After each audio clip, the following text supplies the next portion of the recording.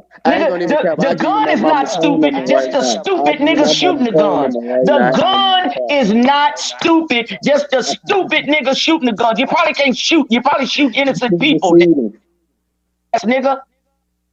That's what I'm saying. You think because you show a gun, you gonna scare somebody? I don't give a fuck about that shit, nigga. What is that? That ain't doing nothing, brother. Hey, that's a Don't you know you ain't doing nothing in life with a gun? Hey, Sir Rezzy, you're supposed to You debate, think I ain't got debate no kids, guns over here? You're supposed to put them kids in the corner. Damn, You're he supposed to again. debate kids. Damn, got him. Uh-oh, he dropped it again, Laying y'all. down again, look. Man, that looping overhand, he don't know what to do. That's that young crazy talking nigga right there laying on the ground. Look at my pictures. That's me with a Draco. That's me with a Draco. You need a hug, nigga. You don't like male authority, nigga. What are you talking about? He laid down like he's flopping. I don't care about a Draco, nigga. Where your money at, nigga? Pull 1,000 out right now, nigga. Right. Hey, Crazy, what's your YouTube channel? I'm finna sub to you, dog. I'm finna sub to you. I don't want. That's what you do, because you need some tutelage, young player. And I still love you, nigga. But I'm going to teach you how to put the Glock down and pick up guard, nigga. Old niggas. Okay, in a minute, you going to be old, nigga. you going to be old longer than you young, you dumb nigga. Listen to Tupac, young nigga. Nigga. Tupac used to be around out here where I'm from, nigga. And then he ended up being a young nigga. If you let me finish. And being a dumb nigga. You can say whatever you want to say, but you're still young and dumb, nigga. You don't know what you're doing. You ain't got your shit in order. So you now want to come on here talking like this. Now you wanted me to say something, right? Old niggas I ain't like doing you throwing salt, salt nigga. on The your first thing you did, nigga, was come in with a can of salt. You just say, what's up, OG?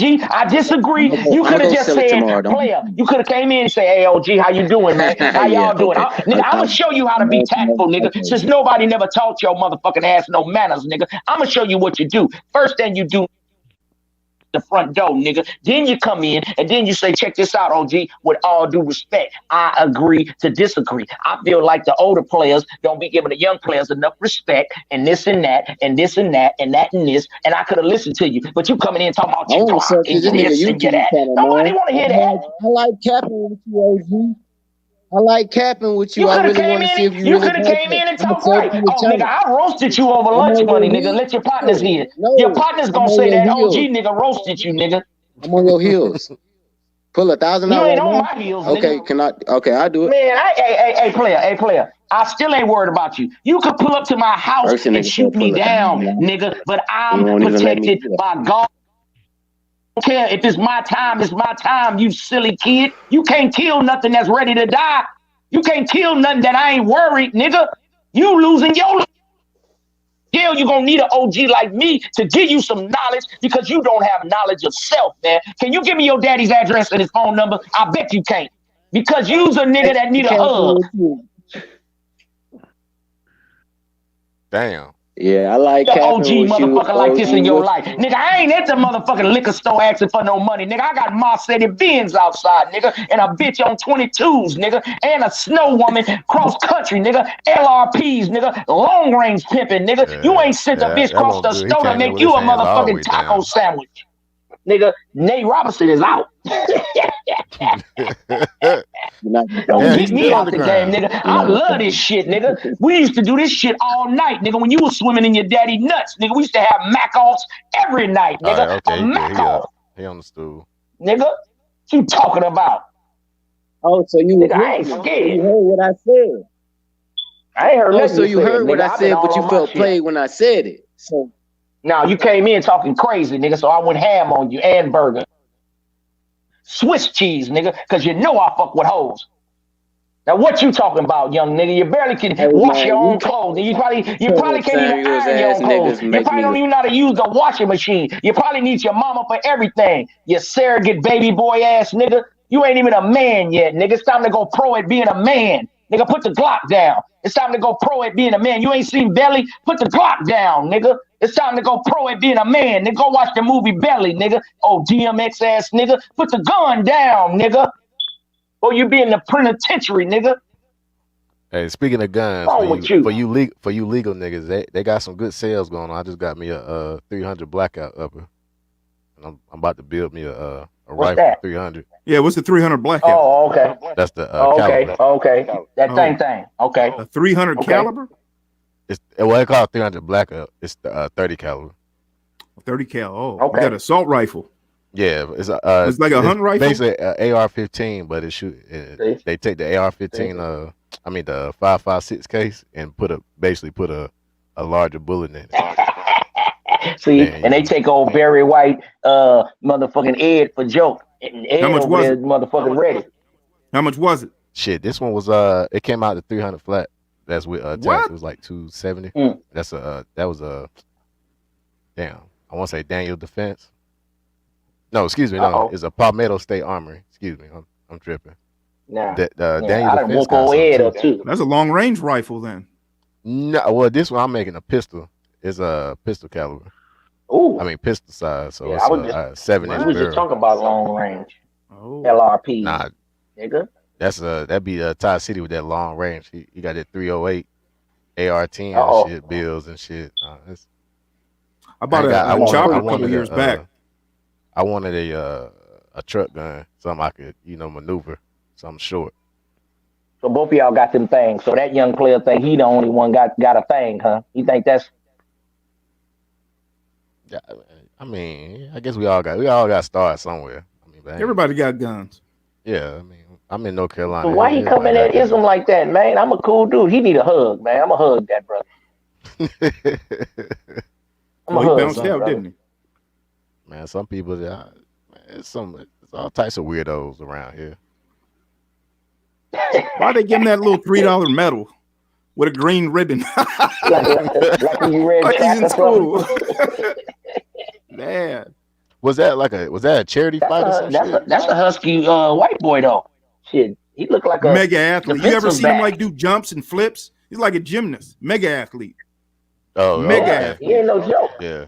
He ain't no joke. Okay. He must have played lacrosse or football, something. Yeah. I mean, yeah. gymnastics. Well, I wonder what he did. Hey.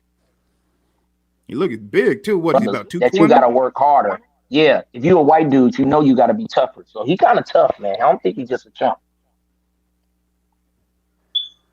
He definitely trained harder, more precise.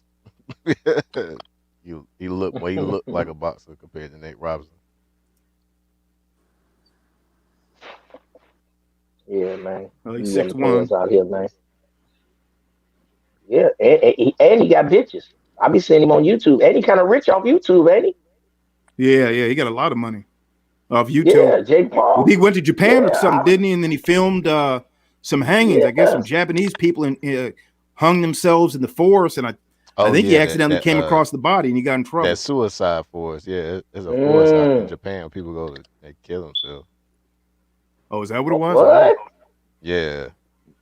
Yeah. He took a picture. I don't really He took know a all the He was like YouTubers, but I live know streaming him. with the body and stuff. Wow. A famous broad too, like a real fine Instagram broad, don't he? Like More some than likely. famous Instagram chick. Yeah, more Yeah. than likely. Who's this Well, white they- dude doing the interview they- right here? Remember him? He used to ask the most fucked up questions. It'd be funny too. It'd be like, how did it feel to get your ass Wasn't he knocked the one out on tonight? LeBron thing? Wasn't he the one on LeBron thing? Yeah. Remember him? He was on the one when LeBron was the decision, remember? Did he ask him something stupid? Oh, that was him? Well, What's his name? Yeah, I can't remember, but he been around a while. Him and Floyd Mayweather used to get into it. Yeah, he used to ask the most insane questions after somebody lost. Like something to like make like I'm surprised he didn't get his ass kicked. Because he would be super But that's like what low you're key supposed to do. disrespectful Jake and try to be Paul. funny. Jake Paul. Yeah, you're supposed to do that to try to get under their skin. So he's Yeah. good at that. I ain't seen nobody do it like him though. He broke the record. What's his fucking name? Is Remember Jake Paul. LeBron? No, LeBron, the what's guy your interviewed. decision? Oh. Remember? LeBron, what's your decision? Yeah, the decision. Yeah, that's him. I didn't even watch that live. You knew he was leaving once came out his mom was sleeping with That's why all that stuff be coming up. that That's why bipolar I say light sometimes skin. you gotta switch channels. Deontay West. I seen something. He's supposed to be doing better. He looked happy. Yeah, they get him in a rehab or something. Yeah, he looked good. I'm happy for that brother, man. Yeah. Yeah, he did. He had some people around him. Delonte West, yeah. And he was pretty decent. He was kind of like a Avery Bradley or something, kind of like a KCP. And they wasn't a superstar, but but a guy could help you. Yeah, he was decent. Played hard, smart. He could score, defend, pass a little bit. There you go. Score a little bit. He was a lefty. Lefties is always hard to play. Yeah. Uh-oh. Was that the guy from Saved by the Bell? Yeah. Still look like he's 25, don't he? Hey, this is a dude that done worked his looks. If you got looks like that, no homo and all that shit y'all say, but he worked his looks and parlayed it. So shit, because a lot of them women that liked him as a kid are 40 now. I thought that nigga, I thought it was a dude from that 80s show at first. It's like Saved by the Bell. These youngsters, boy, you must be youngsters. I know Saved by the Bell, but that's something Lopez or something. He be hosting shit too. Mario Lopez. Yeah, Mario Lopez. There you go. There you go. Yeah. I don't know why Roy Jones wants to fight Mike Tyson, because I wouldn't feel right beating Mike Tyson's ass. He's a legend. His life has already been fucked up enough. Like, Mike Tyson can't take this loss, man. He for can't the bag, man. Shit. I think they say Roy put his money on though. I mean, I don't think he look at him. He's more of a peer though. He ain't and so right now, Roy Jones, Jones, he had the quickest fall off I think I'd done ever seen. He used to dominate boxers like none other. Mm-hmm. And then I remember I watched his first loss. He got his ass whooped by some dude, and it was like Roy stopped taking steroids or something and just wasn't the same. I couldn't believe it. Like, how you get knocked out like that quick by nobody? Remember he got beat by like Tarver or what was the old dude that whooped him? Hopkins? Was it Hopkins or Tarver? It was like two fights, wasn't it, back to back? He lost and retired or something. Yeah, kind of got him out of there. Yeah. I think he got But you know what? You don't know. He might have fell off on the trainer side and just ain't say shit. He might have been tired and just doing the shit for the last few checks or some shit. Yep. So you never know. He might have just stopped training. I think you gotta try to act like you gotta live like modestly. You can't be trying to live too rich and like everything gonna be going good all the time. Because shit can fall off. Well, that's what they say about a lot of the athletes and shit. A lot of them shit after that, especially like if you ain't like the franchise athlete shit, whatnot, you fall off quick if you ain't investing your money and shit, buying frivolous shit. Women. Yeah, that too. A whole bunch of baby. These guys be chasing pussy too much. He ain't got no definition in his arms. They look all lumpy like a sack of potatoes. Remember that? You don't hear that no more. Remember, he spent $100,000 at the club. Remember that? We used to hear them stories. Yeah. You're like, what's wrong with you, brother? Y'all could have started a business. They still make it rain in the clubs? Yeah. They still do that. So nobody got Roy Jones. No one on this panel. No, I don't know. No? I don't think so. If nobody got, all y'all got Tyson, I'll bet each one of y'all $10 and give me Roy Jones. I'll take Roy if all y'all gonna take Tyson. $10 each. I got a cash out. I'll take that bet because you know why? Because they said there won't no winners or losers anyway. That was one of the stipulations. Come on now. That's what they said. Come on now. They said they couldn't punch you hard too. Right, yeah, no knockouts. Yeah, no knockouts. Oh man. Hey, if we boxing, you hit me kind of hard, nigga. I'm gonna hit you back hard. Come on now. Yeah, they gonna jump in the ring, break this one up though. That's the difference. Hey, did y'all see Mike Tyson call out Lil Boosie for being gay because he kept calling out Dwayne Wade's kid for being transgender? He interviewed Boosie. He goes, "Yo, man, what's up with you tripping off of Dwayne Wade's son? You act like you're gay." Are you gay? Are you in the closet? He called. I think Tyson's daughter is gay. What's that comedian name? TK Kirk called him a piece of shit or something like that, straight to his face. And it's Mike Tyson, so it's like, what can you say? I gotta catch his episode, his podcast. What TK say to him to make him say that? I don't know. I don't because I ain't watched the whole thing. I just know he did it. But I mean, I heard a lot of people say he a kind of a piece of shit behind, as a person. How old is Mike? 60 something? 53. No, That's it? 50. That's it. 53. What? Hell yeah. And that's a trip that a guy that y'all might have thought was like a dumb guy ended up later in life winning. So you never know how life's gonna go, man. Mike, You're a young man. You think you got the world. You think you got the world at your oyster. You making all this money, then you blow your knee out. No one never hears about you. And Mike Tyson, they thought he was dumb and silly. Went to jail. Sport, ain't it? Hey Mace, are you from the same borough as Mike? Because you sound Mike like him. Mike is from Brooklyn. I'm in the Bronx. You sound like him. Yeah, we're New Yorkers, man. Mm-hmm.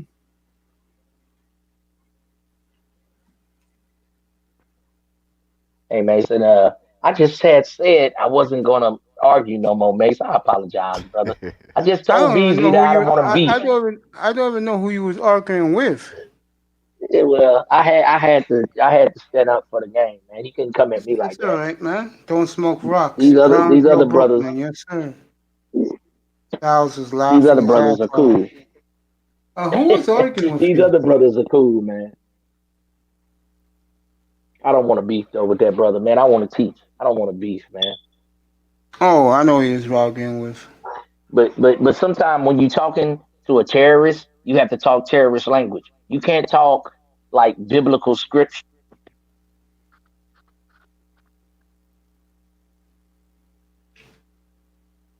Tyson fight. We're all gonna look at it.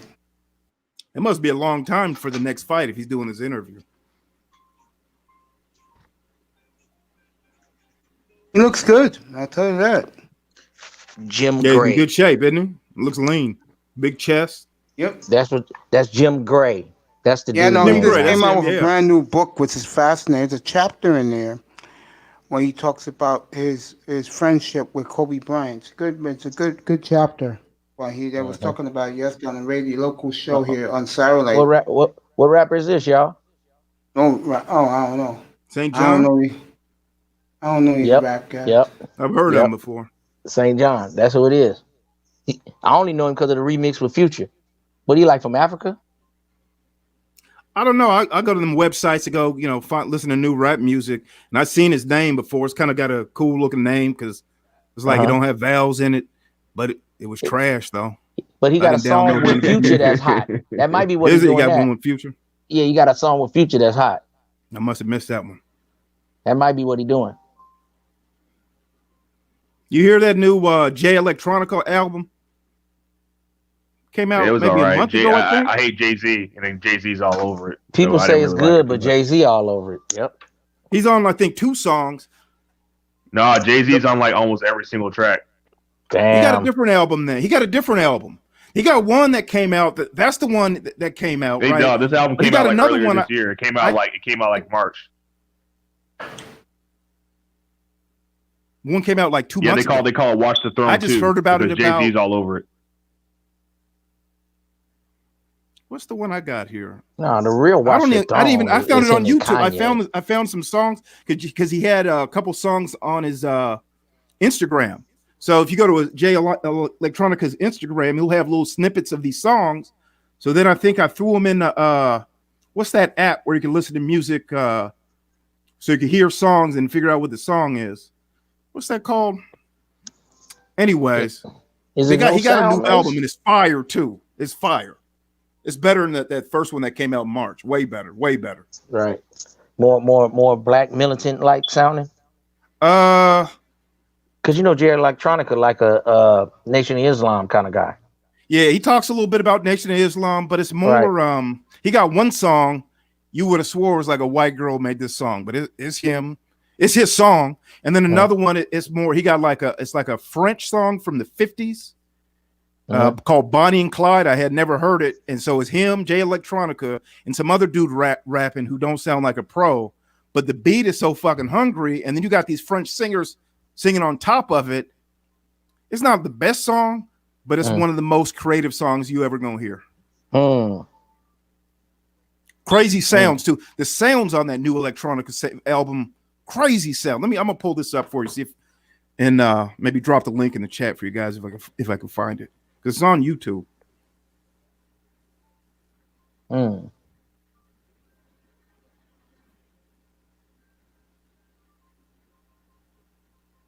You know, Jay Electronica dated a Rothschild. Dated a Rothschild? Yeah, he dated a Rothschild. One of the daughters? Yeah. Yeah, you know they love brothers, man. They love what they tell them don't mess with. Don't mess with those black guys. Because of curiosity. Come on. Don't touch the cookie jar. As soon as mom leave the house, she right in the cookie jar. Yeah, he stopped listening to music in 2000. Smart move. I did too. That's why I think that brother, he what he really loved is me. That's why he was coming at me. You know how you hate what you love? Yeah. I don't go there. His missing daddy. You know, you be saying, oh, you old niggas, but actually he really need an old brother in his life that need a hug. He's back, by the way. That's cool. I still give him a hug. I need his address. Crazy nigga. What was his name? Books for Moses. Books for Moses. Oh, okay, brother. Well, Moses guided the people. He wasn't carrying a Glock. He had a staff, and that's all he had. He had God and a staff, not a Glock.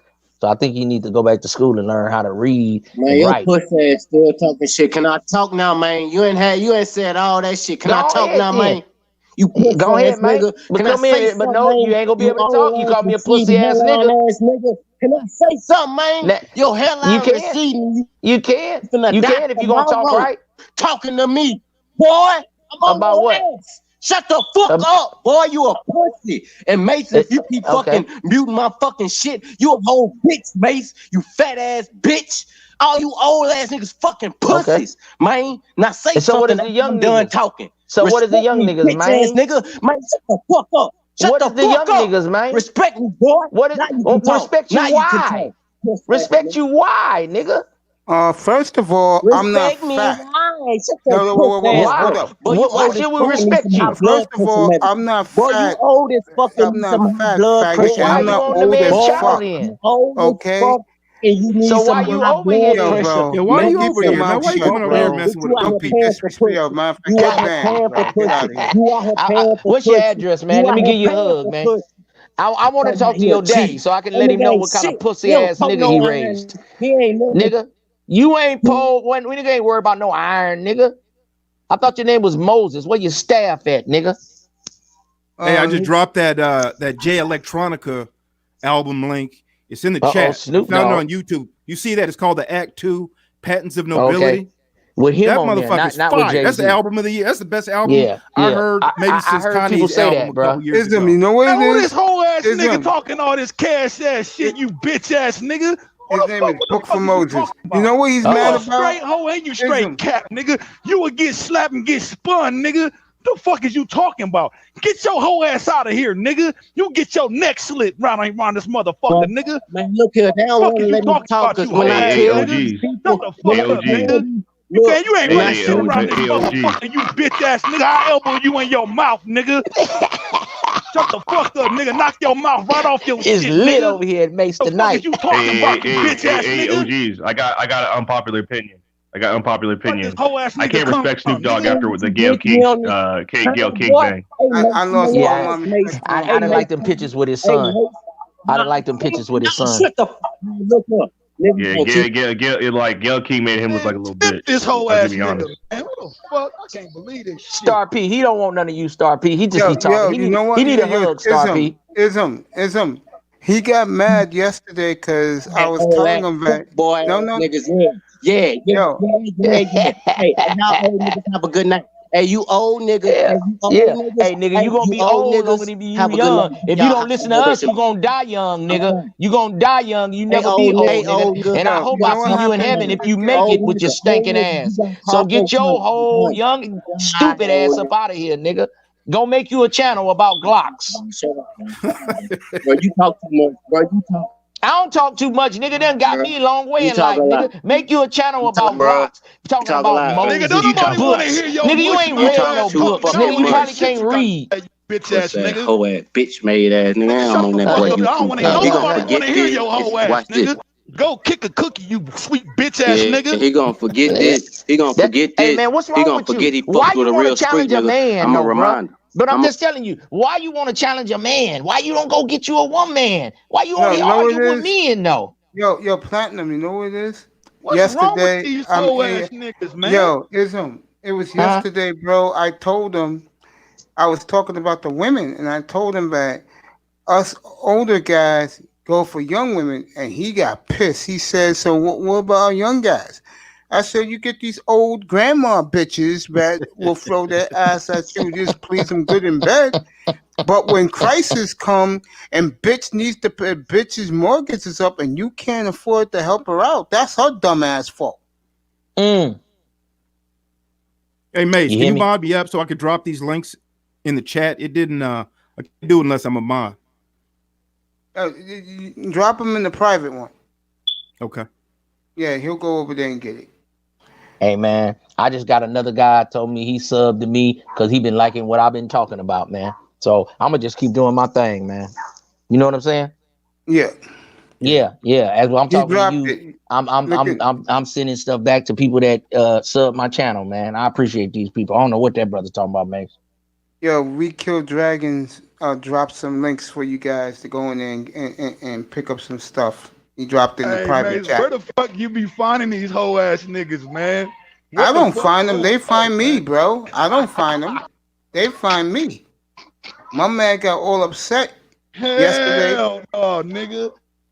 You know how when you watch the news, it'll be like between Thanksgiving and Christmas, and some white boy will burn down his house and burn up his wife and children because she was going to leave him around Christmas, or he can afford Christmas presents. That's what this is. He didn't get to have family dinner with his people. His baby mama probably don't want to fuck with him because he acts like an asshole. So then he gonna come here and take it out on us. I don't know, man. I just know that when I told him that yesterday, that the best young guys can do now is get older women, he was pissed, bro. I hope this fight's gonna pop on, bro. Mace? Yeah. Damn it. I'm gonna try to find another one for us. Hold on. I'm gonna start searching. Y'all gonna talk. I'm gonna search. What's up, NBA fan? You talking to your Uncle Mace? Huh, NBA fan? What's up, bro? How are you? I'm chilling. Thank you for last night, kid. In the middle of the night, you found that you told us about the next superstar, and all these guys were impressed. I said, leave him alone. He knows what he's talking about.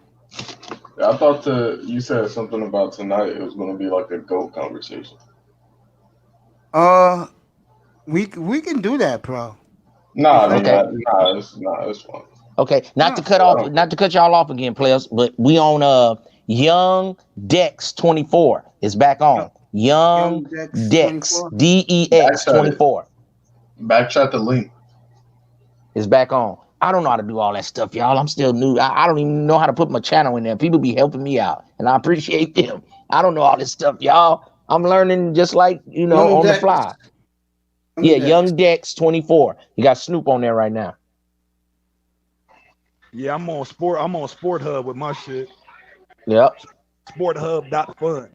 Yeah, you got to kind of move fast, man, because sometimes it'll cut off in like the fourth round. You have to switch over to another one, but we can get it for free. Y'all need to go in that back chat, man, and go and make sure you save that link to that Jay Electronica album. I just did you a motherfucking favor. That's the album of the year. I heard that one was hard because everybody was talking about the one with Jay-Z. Wasn't the one. Album? Yeah, the whole album. You're welcome. You're welcome. Download free for the free. Well, it's on YouTube. You could chop it up or whatever. Oh, okay. They got YouTube downloaders where you can download it by minute. So that's what I did, and I just chopped it up for each song. And that motherfucker, I got about 7 great songs on there. That's what's up. Ain't too many albums with 7 songs I fuck with. Wait a minute. Do the camera. That way. Right there, Mace. Young Dex. You see it, Mace? Yeah, I got Young Dex. There you go. Right there. Don't separate the letters, right? Hey, Ism, what's the name of that song you be playing on your intro, man? It be like, that shit hard, nigga. I like that shit. That's my Mackin music, man. I can't get up the secrets. Right on. What's going on with crack streams tonight? They shut it down for MMA? Yeah, young Dex, YOUNGDEX 24. He got it on right now. Yeah. Young Dex DEX 24. Okay. You can check it out. You guys ever used crackstreams.com? I ain't up on that. That's a website. Crackstreams.com. You can watch all the NBA games, MMA, NFL. Yeah. And I just pulled it up and it's dead. I just was watching football last Sunday. Should have to find a different website or something to watch these games tomorrow. I had one I used to have. It's called P24U.net. And that one give you all of the stuff. Now, it might be talking in Spanish or something with the audio, but you can watch the games and the MMA and all that stuff. P24U.net. You ain't got it, Mace? Not yet. Okay, right here, Mace. Young Dex. Right there. Young Dex 24. And 24 is separate or together? Yeah, it's separate. You got like a space in 24. Yeah. Young Dex, DEX, and then space 24. Yeah, I got it right here. Yeah, I got Snoop. You ain't got Snoop? Nah. I'm on Snoop right here. Drop the link in the chat. I don't know how to do that, y'all. Okay, I got Young Dex now. I got it. Okay. It is flashing Young Dex. When y'all show me, I know how to do it. I ain't illiterate, but I ain't really savvy. But once you show me, I got it. Now I ain't, Are they showing this right now? No, man. They showing what I'm showing, Mace. You on your phone, Ism? Yeah, I'm on my phone. Okay. They showing Tyson and they talking. You got it playing on your computer though, huh? Yeah, I got it playing on my little iPad. Oh, okay. And I'm talking on the phone. They got a P2. The website you said is down now, but I went to P2P4U.tv and it's got everything. There you go. There it is. That one. I know I might have been a little off, but and you can. So you got to be careful about hitting the little icons because it'll start trying to pop up hella little shit. Yo, say that last one. It's P2P4U.tv. It's First Row Sports. Yep. For you, like it's P the letter U. number 2 P number 4 U.tv.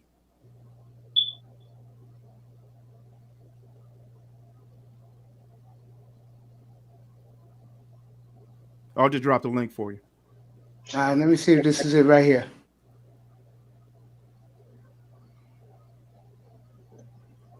Got the soccer.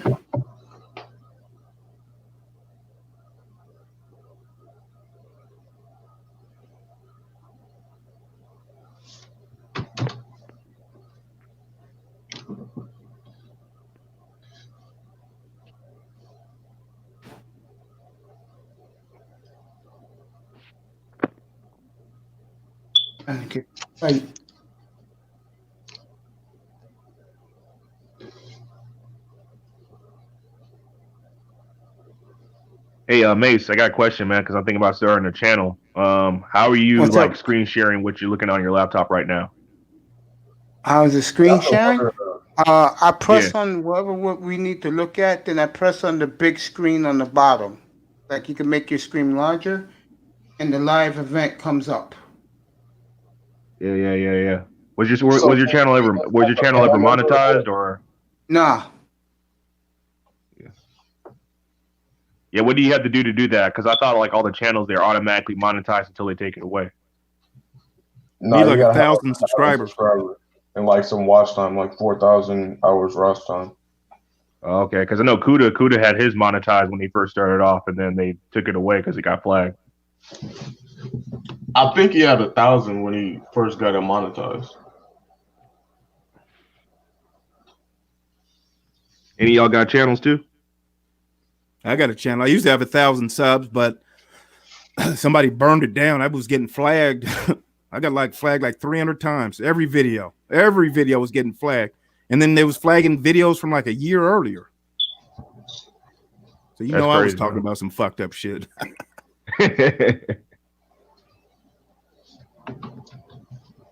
Is Tyson Can you appeal? Can you appeal like when your video gets flagged? Can you like make an appeal and just say, hey, you know what I'm saying? Like, nothing was crazy was going on. You know what I mean? You just like show receipts, and because it just seems too easy for people to flag somebody's video without any evidence. You know what I mean? Yeah, you could appeal them. You just kind of make an explanation. I got almost all of them overturned. They'd say they'd rule in my favor because they were mostly bullshit. They got haters out here, so you kind of got to be careful with that. I should have shut my channel down and just let them copyright or them strikes go away after about 30 days or 90 days or something. But I kept it up, and then they got me for like a video that was over a year old, and it was just like a clip that I used from Ellen on the Ellen show because what's her name was on there. Shit, she used to date Drake. She was dating that child molester. What's her name? She was with Young Money. Who? You know what I'm talking about. Hey, yo, Mace, I'm trying to get Oh, Nikki. Yeah, Nicki Minaj. Yeah, Nicki was on Ellen, and I used a clip of that in one of my videos, like 30 seconds, and somebody found it and then ratted on me. Yeah, that's crazy. Yeah, that's crazy. A lot of females that support Nikki don't got nothing to say about her marrying a child molester. That's crazy, bro. That's crazy. But they mad at Soft Ray and Meek Mill. That's crazy. What's going on with Meek Mill?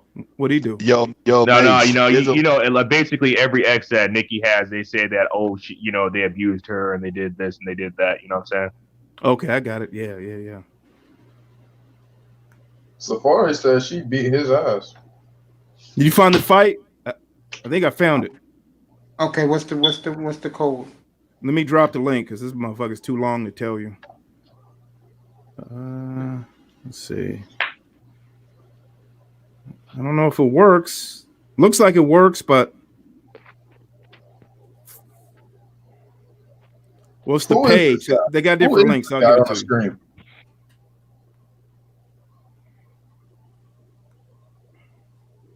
You got a lot of pop-ups on this one, man. Oh, you found it? You found it.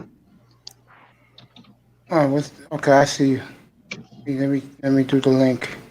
I mean, yeah, you might as well keep it here though too, because I pulled it up and it's a commercial like this one. Looks like it's a commercial. It's a blank screen. What channel is the game? What channel is this fight being broadcasted on? Look like Bravado Sports. Telling you bet now. Did y'all ever see that Roy Jones fight where he had Mystical in his entourage and Mystical was up on the stage, me mugging everybody? I don't remember that one. Yeah, that was a good fight. That was in his prime.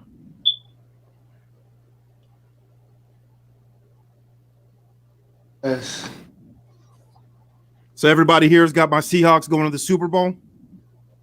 Not yet. We're going. I hope so.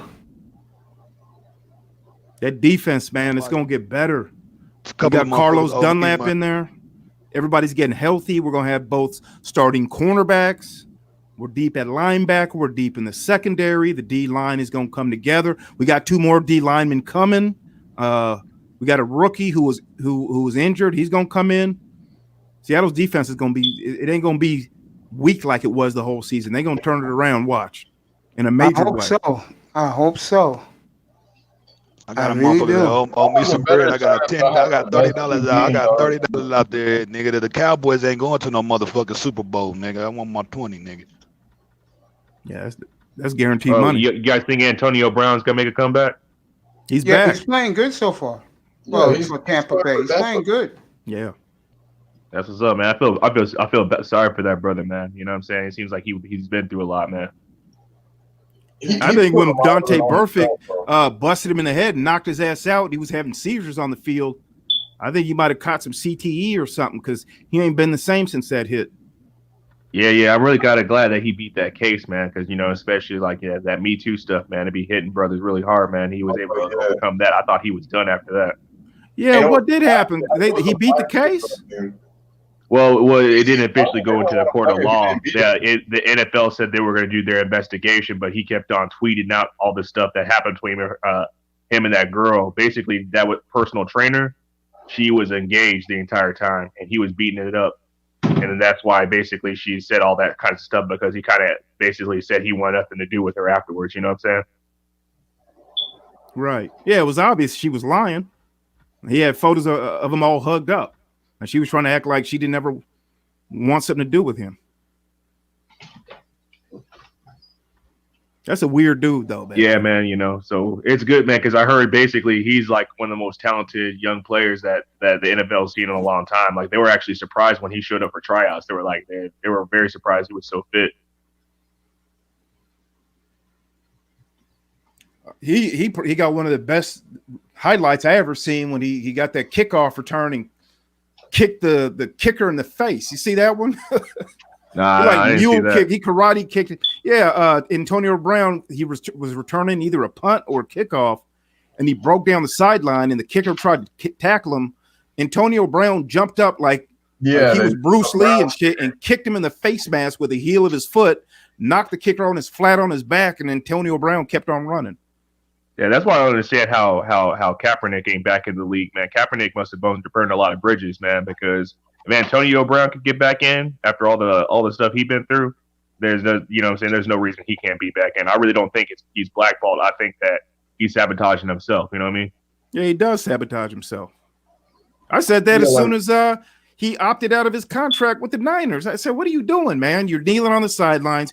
You created the biggest off-the-field firestorm in NFL history, and then you opt out of your contract? Now, what kind of sense does that make? You must not want to play. And then you heard, what's his name? Stephen A. Smith said, me and Jay-Z tried to get him a tryout, and he didn't show up. He goes, it was us. Yeah, in the summer, they actually gave him a tryout. And he just wanted to do his own press, like HBO type tryout and have the NFL come there, but that's not how it was supposed to go. Do y'all see his shoes? Fuck that. I'm going to have my own tryout. Y'all come see me. Yeah. Do you see his shoes, or whatever like that? Did any of those any of that profits from that shoe that he had for Nike go to like charity or anything like that? Because those weren't even like athletic shoes. Those were just shoes literally with his face on it. I thought it was stupid. I don't know. I don't even think I saw them. Yeah. There was like some Nikes instead. The Nike icon, it's just Cap's face on it, and they're black and white. And they were like $100, I think. Shoes, how are they not athletic shoes? You know how like Nike makes shoes that are just casual wear? You know what I'm saying? Yeah. They're not meant for running or playing football or anything like that. They're just casual wear. Kind of like how Adidas makes just some shoes that are just like casual wear. Yeah. But I mean, yeah, and it seems like it was so obvious, like his intentions. Like, so when he initially started like this whole kneeling thing, it was because he wasn't actually, you know what I'm saying, his traction in his career was leaving. But like back earlier when he was contending for Super Bowls and they asked him about the same issue, like 16 months prior, he said he didn't really care. He was really indifferent on it. But I mean, he wanted to get some traction before he got out the league. And that's what he did with the whole kneeling thing. Yeah, man. Especially if you look at this whole year. Have you ever seen Cap at any of these protests at all? He's just always behind the keyboard. He never was at any of these protests at all. Yeah. They said he was putting money up though, and he's got a foundation. I think putting money up. That's what it is. Well, the thing, when he started kneeling, he had that like a Muslim or something. Some woman, his girlfriend was from the Middle East, and she was woke, so she kind of gamed him up. So he didn't know until he started dating her. So she kind of changed his mindset a little bit. Yeah, no, man, I can't say his girlfriend's fine. Don't get me wrong, his girlfriend's fine, but I'm not gonna. Nobody of any other race should be calling other black people coons. You see that tweet that she did? It was like the clip from what's it called, Django, and it was like Samuel Jackson character, but she like copy and paste like Photoshop somebody else's face on there. And to me, that's like, you know, disgraceful because, you know, to be honest, man, other races of people, it's not like they can't be racist. Like Arabs are very racist. You know what I'm saying? Sure. Like, so how you gonna allow that? You know, that's the thing about this race conversation. Like, it's always like, you know, white people are, you know, the most racist and stuff like that. Don't get me wrong, a lot of the times they are, but it's like people overlook, you know, racism from other cultures. No, it's out of pocket. You can't let that All slide. these motherfuckers is racist, nigga. What the fuck? Every last single one of these other ethnic groups, they racist as fuck. Every last one of them. What are we talking about? Wait. No, that's what I'm saying. Like, I'm agreeing with you. Yeah, that's what he's saying. But whites might be the least racist out of all other ethnic groups because they have to have some sense of morality in the country due to what happened, the atrocities caused by their people. But Asians have absolutely no sense of morality or anything when it comes to the black community. They treat black people the worst. And I mean, you can look at examples all over the world. Like if you look at honestly, bro, the shit, it doesn't matter, bro. It really doesn't fucking matter. We need to get over that shit. Handle your motherfucking business. Stand up as a motherfucking man. Drive your motherfucking self for your motherfucking success. Fuck these motherfuckers, man. They be worried about this shit. Niggas still talking about this shit? Fuck this shit, man. Do your thing. Fuck them. I agree. I'm just saying, like, they are more racist. So what? I mean, yes. I mean, it however you want to have that affect you, that's up to you. But I'm just acknowledging the reality. For what? You gotta know surroundings because a lot of people kid themselves and they act like that's not the truth, and then they put themselves in a situation where they get, when you acknowledging it though, when you acknowledging it though, you giving them power, bro. So fuck that shit. Don't acknowledge that shit at all. Just do your damn thing and don't worry about them. Don't be concerned with that shit. Yeah. Okay, so I'm gonna give you some pushback. Right? Like if I had a brother that was playing college ball, right? Who was playing college ball, whether football, basketball, and stuff like that. And we all know how it is at these colleges, man. These guys that come from like broken homes or they didn't have any guidance, right? And then so they go party and stuff like that. All white girls over there at the universities are all over them, man. But they don't know the history of like a lot of these times these really good players are getting screwed over with these Me Too allegations.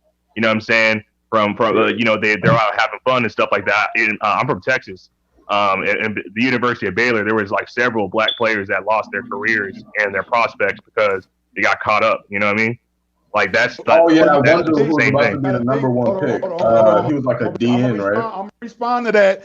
You gotta think, bro. These are these people's institutions, bro. They run this shit. It's run by them. What do you expect? That's what I'm saying. I'm agreeing with you. That's what I'm saying. Like you're dropping it before these people, while they're in high school, you have to drop that knowledge on them because a lot of people are naive. You know what I mean? I feel that. And here's another thing though, right? So the Asians are set up within the black community. So how are we going to actually financially support a people who's racist to us in our own communities? If we knew that, we wouldn't support them and we put our own businesses in our own community. Because niggas are fucking stupid, bro. Yeah, Koreans are famous for being racist. You go to get a door and they shoot you in the head. Yeah. Over like some weave. Hey, y'all remember when that one chick got beat the hell up and then like they had like a sale the next day and the line was like around the corner? No, it was the nail salon, man. Remember they was at the nail salon, the brother went over there and he threw they about to fight. They about to fight, y'all. Wait, who fighting? Who, Tyson? Tyson and Roy Jones. Oh, that's tonight? That's it. Hey, how did Nate Robinson do? Yeah, he got beat up. That's the fight I thought y'all was talking about. Nate knocked Robinson got put to the sleep. fuck out. Did he really? Yeah. Man, little man, I thought he was gonna do better. Oh, we got white man's kryptonite up in here. What's up? What, is that me? Yeah. Oh, hey. The white man's kryptonite is Asians, to be honest. No, gingers, man, you know. Shit, no, bro. White boys love gingers, bro. Shit, me too. Everybody loves gingers. Yeah. We're exotic. That's cap. Shit.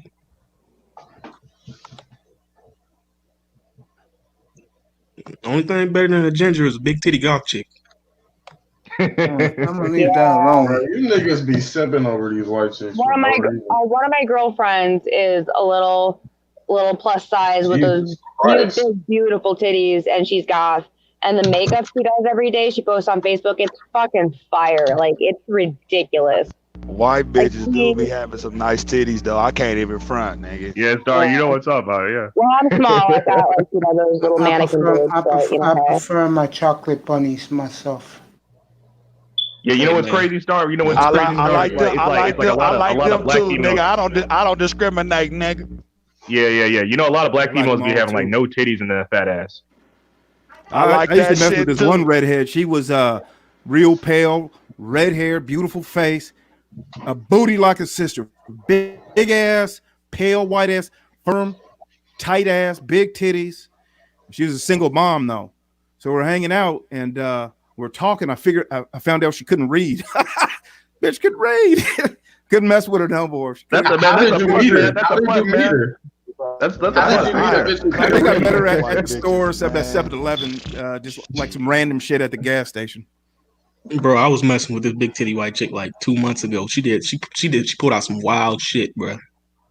Just like randomly, she was like, "Hey, look at this, bro. Anal beads that got like spikes on them that you could feel. Yeah, you can feel inside her. Yeah, man. White people on some weird shit, bro. Yeah. You know, it's NBA fan. You know, it's some crazy shit that only white people do that I think is exclusively white. Like BDSM. Animals.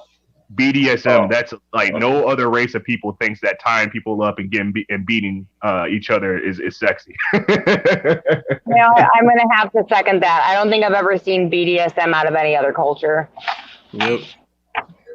White girls want you spit in their mouth and stuff. That's just yeah, I'm not down with that kind of shit. But like my brother, unfortunately, talks too much to me about his sex life, and yeah, there's a lot of white girls that are down with that kind of shit. Oh no! Why he comfortable telling you that? I think we're almost like we're really close in age. We're like a year and a half apart. I'll leave it at that though. No, don't you leave it at nothing like that. Take that thought, turn it the fuck back around. That is disgusting. It's a black male YouTuber that like he says I like spitting in the bitch's mouth. That's what he talks about. Ew. This is some black dudes crazy that hey, little Shirley, you know something crazy that y'all do? Y'all like having a guy put his foot on your face when he's doing doggy style. Who seen that too? Who seen that too? Yeah, y'all like that shit. Who seen that too? Who seen that 2 girls 1 cup, nigga? Oh, yeah. They had a black chick on there too. It was a white chick and a black chick. You ever see the white chick and a black chick? You ever see One Man, One Jar? You ever see that one? No. What? One Man, One Jar. It's worse. It's worse than he took. Yeah, One Man, One Jar. He took a jar. How is this? What type of porn do you watch, bro? Like, what's going through your mind? I mean, I don't watch that type of porn, but you know, them videos pop up and you watch them. I ain't into How do that. they pop up? People take that's the algorithm, brother. That's your algorithm, bro. You need ain't in this box, nigga. You know what the hell's going on. Your homie says, "Oh, watch this," and you're like, "Oh, it's like 2 girls, 1 cup." No, but he takes his jar, right? Check this out. He takes the jar, he puts it in his butt, then he breaks it, and the broken glass and blood comes out. Nigga, you sus. Stop. Yeah, I'm ready to hear all that, man. I'm still eating my leftover Thanksgiving food. I ain't trying to hear none of that. Hey, little Shirley, why do white chicks like being like, you know what I'm saying? Like, this is my personal opinion. When y'all like, you know, are with a man like that's of another race and stuff like that, y'all do like playing into stereotypes and stuff like that, man. I've had plenty of experience with slave play. Like, what's up with that? What the heck, bro?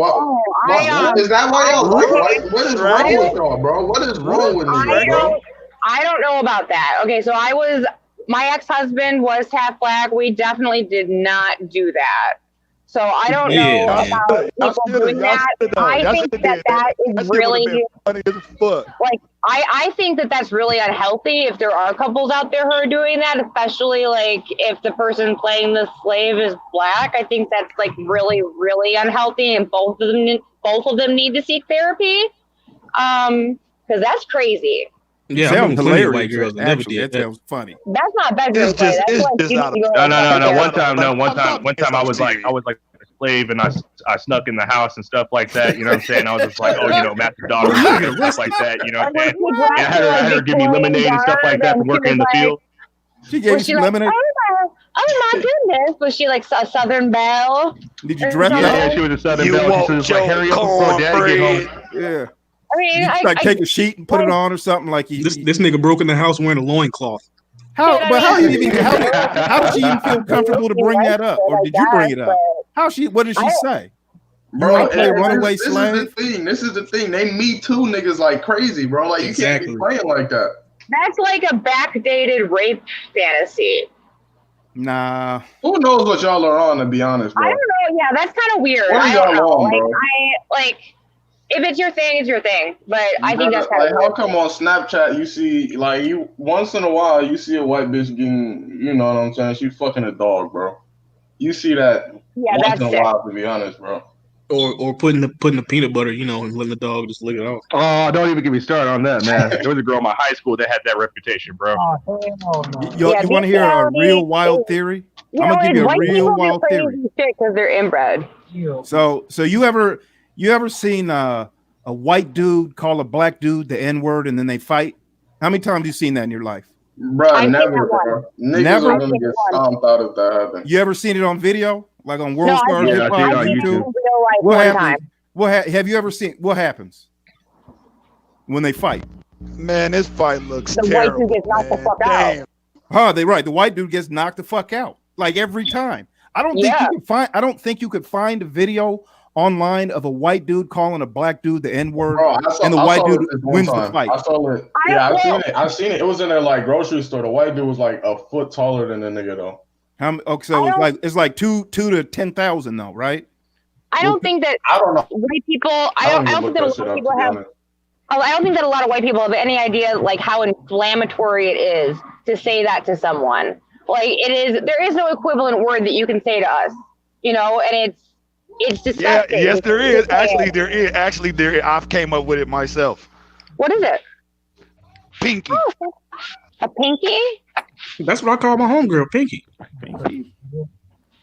It don't cut that deep. I don't think it cut that doesn't cut though. Skin having motherfuckers. Yes, you get ate up by the sun, nigga. You're roasting. You can't take it. You're gonna get cancer. I'm just joking. But I'm just being racist though. I'm just saying. Pinky. Damn, motherfuckers don't like being called pinky. Okay, let me finish my theory though. Let me run my theory by you because this. Okay, go ahead. This is some 500 level master's degree psychology I'm gonna lay on you. I'm not playing either. Okay, so this is what you'll see. If you go to World Star Hip Hop or Fly Height or YouTube and you Google white dude calls black dude the N-word, you're gonna see 1,000 videos pop up, and every single one of them, the black dude's gonna win the fight.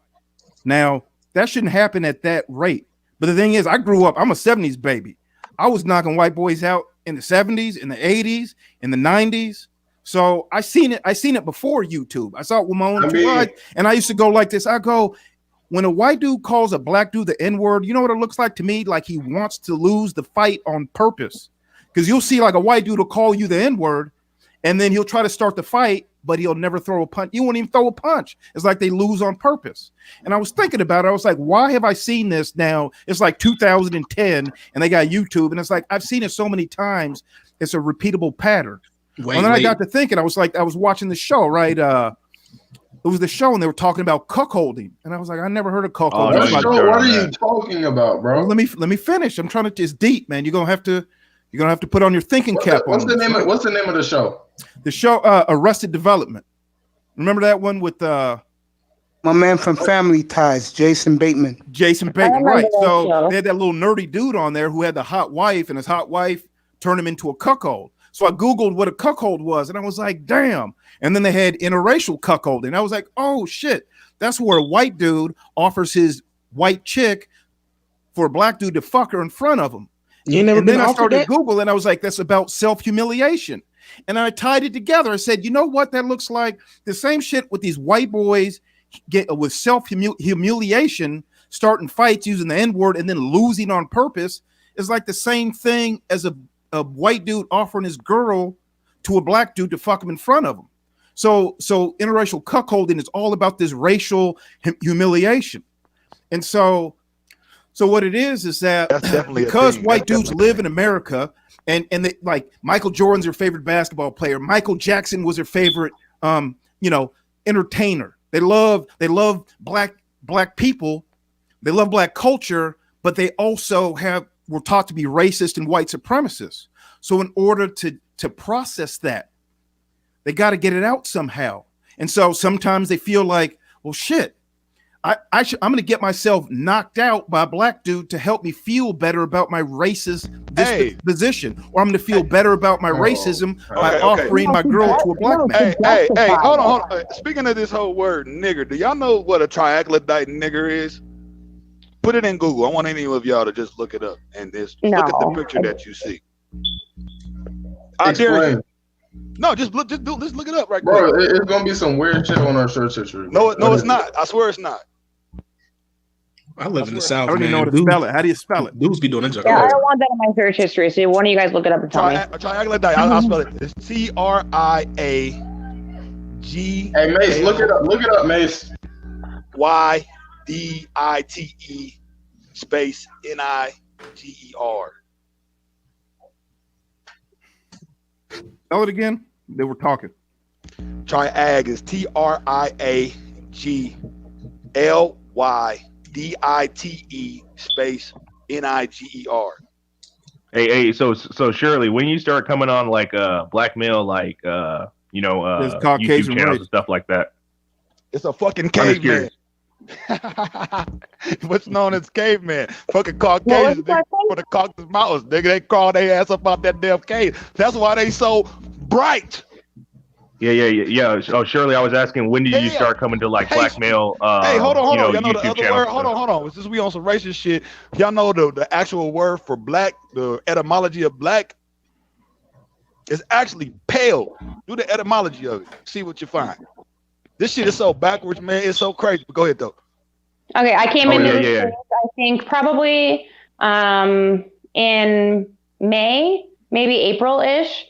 I was what was your purpose? Hello.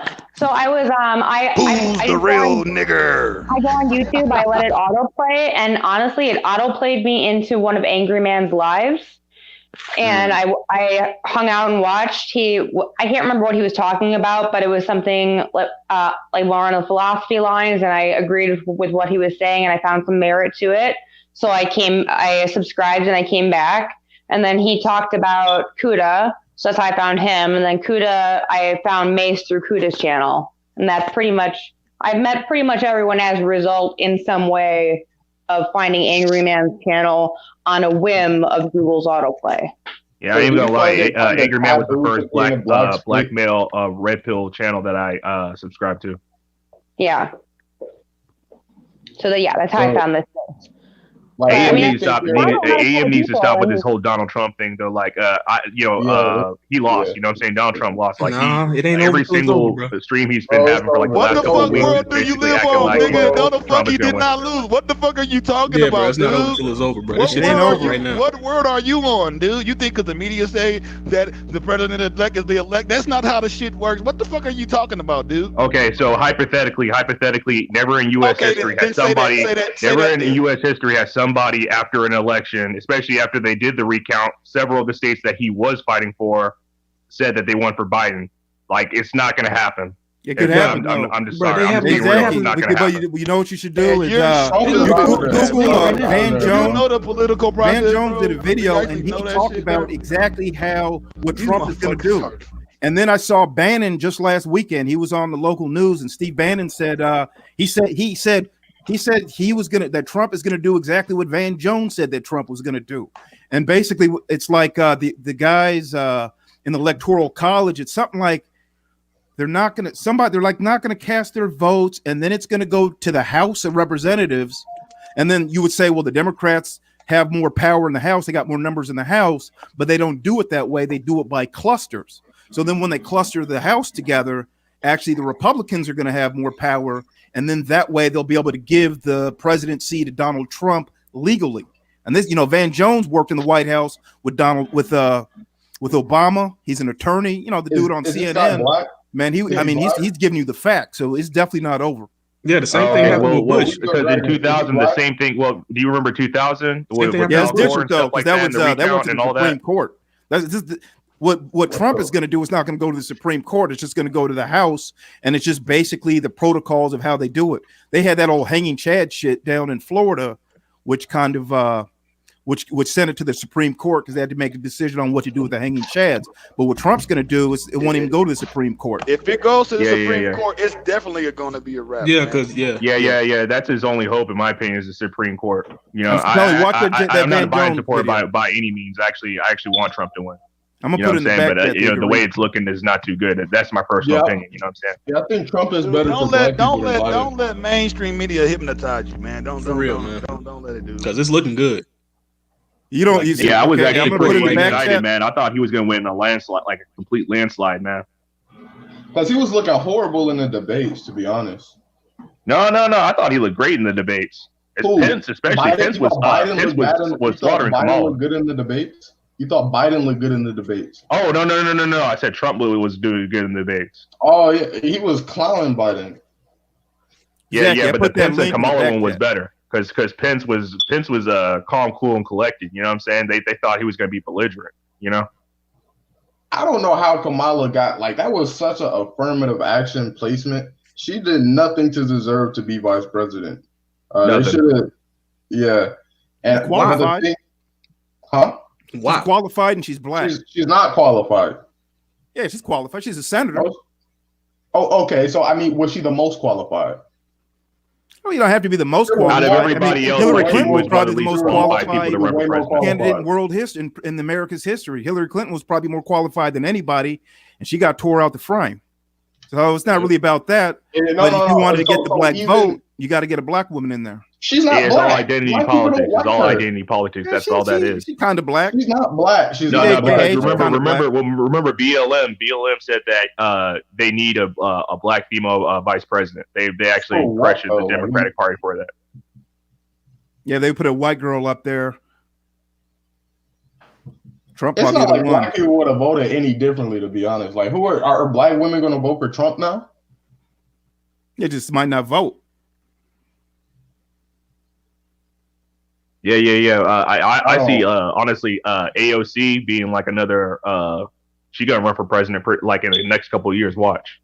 Who? Give it about like 10 years, man. No, she's not old enough yet. She's got to wait a little while. Who? I think the cutoff age is 35. AOC is not old enough. Who? What's the name of the chick y'all are talking about? AOC. Alexandria Ocasio-Cortez. But she talking about quitting politics. She's out of New York. Now, she's not qualified. She don't know. She's a waitress turned house member. She don't know what the hell she's doing. What about what's the dude who came out gay, who got caught in a hotel with like some meth and a white dude? Oh, that guy's garbage. Yeah, that guy's garbage. I know you're talking Andrew about. Gillum or whatever. That guy's Andrew garbage. Gillum, yeah. Bro, I feel like he's going to be president because that's like the image that Yeah, but it's going to be anybody. It's going to be that guy in Indiana who's gay. He'll win the Senate. He'll win the Senate. He'll win the Senate seat, but he's never going to be able to run president after that. You never know. I mean, you know, because look what happened to Ted Kennedy. You know who Ted Kennedy is, right? Ted Kennedy had a scandal that kind of broke his career too, and it's not the same level because he actually kind of killed a chick. You know what I'm saying? He killed a chick basically.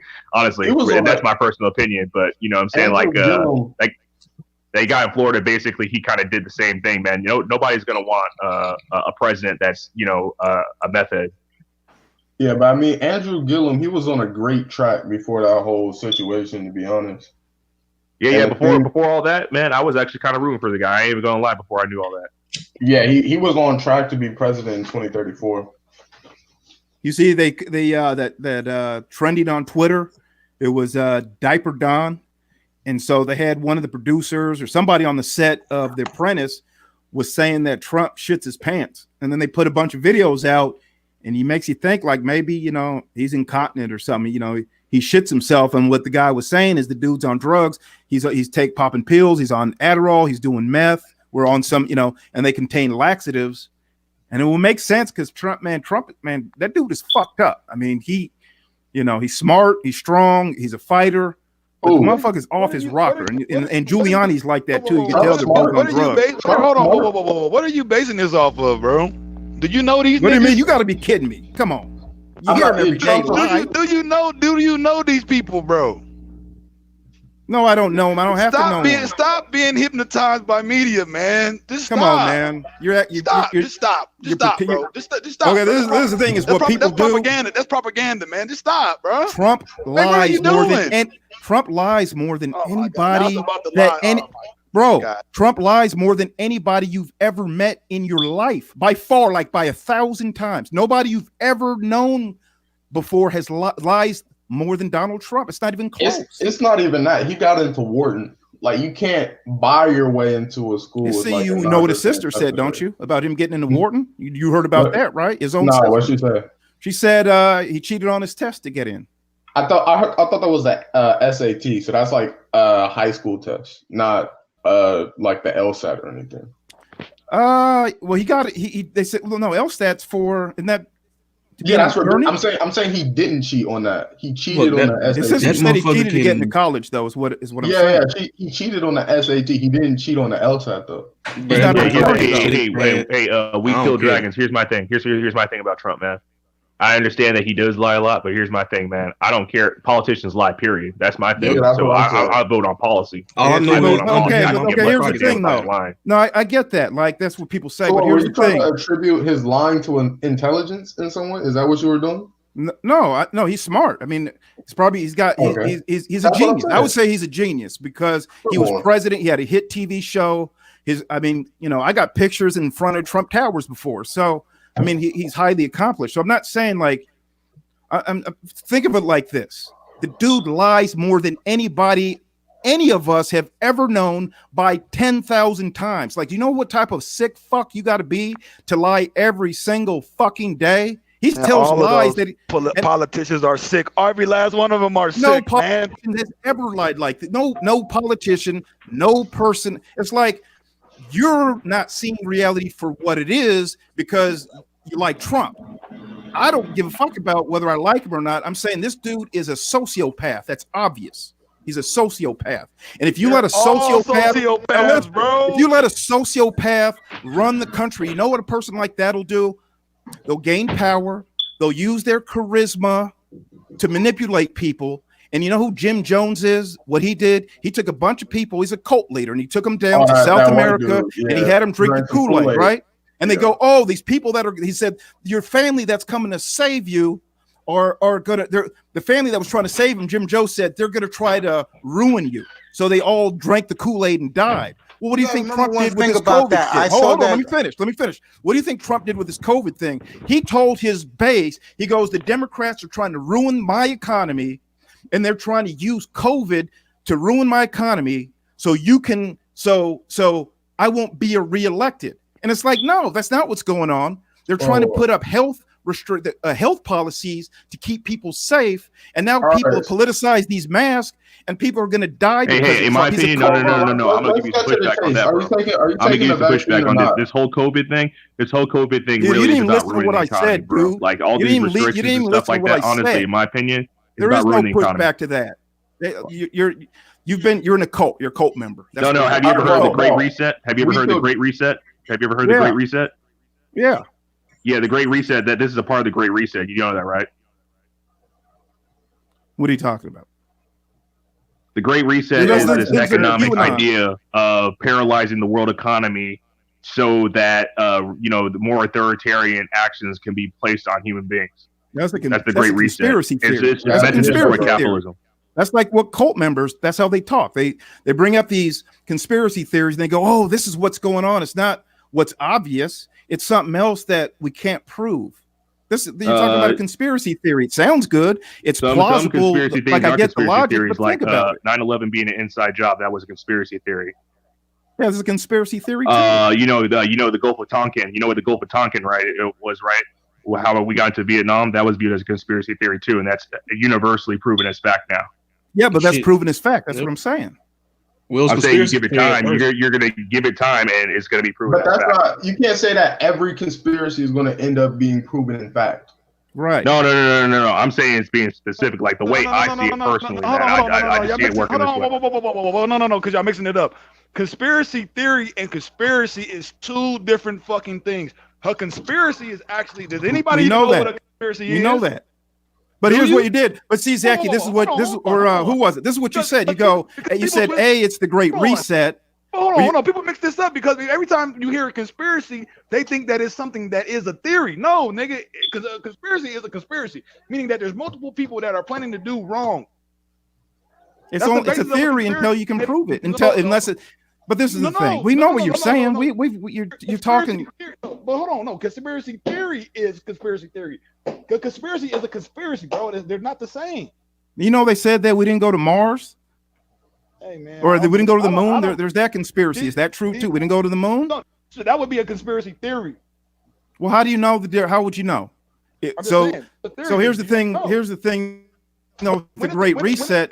Maybe somebody released COVID on purpose. That could be true. When there's a conspiracy, that mean it happened, bro. When there is a conspiracy. Well, how come Trump's not saying that then? How come Trump didn't say this is about the Great Reset? How come he goes, they are trying to ruin my economy so I won't be reelected? See, he's not even saying that. Do you believe that COVID was released? Do you believe that COVID was released? Here's the thing. He could be a plant. So here's the thing, right? He could have plant. Let me. So if this is a worldwide conspiracy, right? So here's what would have happened, right? They would have had him relax the constituents' concerns about COVID, releasing COVID into the masses so that they have more authority to actually mitigate what's happening in the community. And then it would get more control over the community itself. I don't know, man. I'm just you could say that the Russians planted Trump too in here, and they said that they got videotape on him on pissing on chicks, and and Putin and these oligarchs in Russia are putting pressure on him to run a president. You can say that too. I mean, to be honest, why is that such a why is that such a big deal? The U.S. has been doing that for generations. We did the same thing all over the world. So why is that a big deal? Hold on. This is a pun intended. Did you say Putin or did you say Putin? Which one did you? Yeah, like which one do you mean? Like your fart? Yeah, the U.S. has done the same thing for generations, man. Look at the Cold War. We did that several times over, man. We actually one of the reasons that the Soviet Union fell in the first place. We purposely, helped sabotage elections and influence elections all over the world. So when it happens to us, we'll cry about it. All over the place. That's what we did with the Iran Contra scandal. That's what we did with the banana wars in Guatemala. We've done that many times. Chomsky's written all about that. So yeah, I'm not saying it's impossible. I mean, it's plausible, but I mean, I don't. Yeah, no. I'm saying like my thing is other countries, once they get power, they're going to want to influence elections. That's just the way it is. That's just the rules of power, man. You know what I'm saying? Like if I had a country and I knew that I could influence another country's election to favor me and my interests, you know what I'm saying? Like that's just the way it is. But the point, I agree with that. But what I'm saying though, Trump is a sociopath, and he's dangerous. So even if you like his, I said this before he got elected. I said he's got highly questionable policies. Even if you love his policies, he's dangerous. It's him. All politicians are sociopaths, man. No, not like him. All politicians, all these entertainers, all these politicians, all people in the mainstream media, they're all sociopaths. They're all into social engineering. You think Trump is just like every other politician? Come on, that's naive. That's like being part of a cult. That's how cult members look. You'll be like, you're in a cult, and they'll go, no, these are the people that protect me. Did you see that? I'm kind of over the whole thing, acting like politicians are inherently above and serve the people, man. They all got their own agendas, man. Like for instance, Obama killed. That as bad as people say about Trump, we haven't gotten into major conflicts. He's pulling back us out of Afghanistan and Iraq. And you look at the drone program. The drone program under Obama killed way more people than any other U.S. president. It always starts off well. And so is Obama not a sociopath because he killed more people on the CIA kill list? Yeah, I don't think he is. But here's the thing: cult leaders, they don't start off evil. It's the first they start off. It's about love, and it's like growth. Right, you come together and do this right, and then all of a sudden, over time it unravels. That's what this thing with COVID is. Think about this. He goes, the reason that COVID was released and the Democrats are using COVID to ruin my presidency. And it's like, really? These are public health measures to keep people safe. Now you got people literally taking off their mask, putting their lives at risk for Donald Trump. Bro, Hey, here's the pushback on that. It's not Did you know that Trump wanted to stop all travel to China and all these COVID-affected areas, but they called him xenophobic? That's crazy. That's They just called him one xenophobic judgment. when he wanted to stop down travel from China No. and all these other countries that were COVID originated, but they called him xenophobic. That's what I'm saying. And the Democrats would have closed the borders way later. But my thing is, okay, what is the fatality rate on COVID? 5%. No, it's not. No, lower than that, bro. You said And they what? inflate the numbers. 5%. They've inflated the numbers. That's what I'm saying. fact. They're attributing Yeah. all these deaths to COVID. Well, Yeah. It is They're 5%. inflating the numbers on purpose, bro. Hold up. Now hold up. you're And now here's you're another now they're thing. fudging You the number. actually Yeah, look that's what at- it is. The numbers come out, and then you go, the numbers aren't real. That's what cult No, members sound like. because No. The CDC admitted. Hold up. So you're saying with your conspiracies and shit, right? At first, right, we think that is all like legit, right? But there's actually been like testaments from doctors and clinicians or whatever who are firsthand dealing with COVID and what they're doing, and you know what I'm saying? A lot of deaths are falsely attributed to COVID. It's like kind of general consensus at this point. Yeah, they Man, pay, I'm in the military, bro. hospitals to classify people as COVID. Hey. Let me, buddy, dude. I'm in the military, right? And we even know there's an understanding. We work with the CDC, we work with FEMA, and all these people, right? And so let's just say somebody tests positive for COVID, and on the way back home, they die in a car accident. You know that's attributed as a COVID death. You know that, right? Because the hospital gets a check for that. Exactly. Federal funding, bro. They get a check every time somebody dies of so-called Where's the COVID. evidence of this? I mean, you're You can saying look it up, this- bro.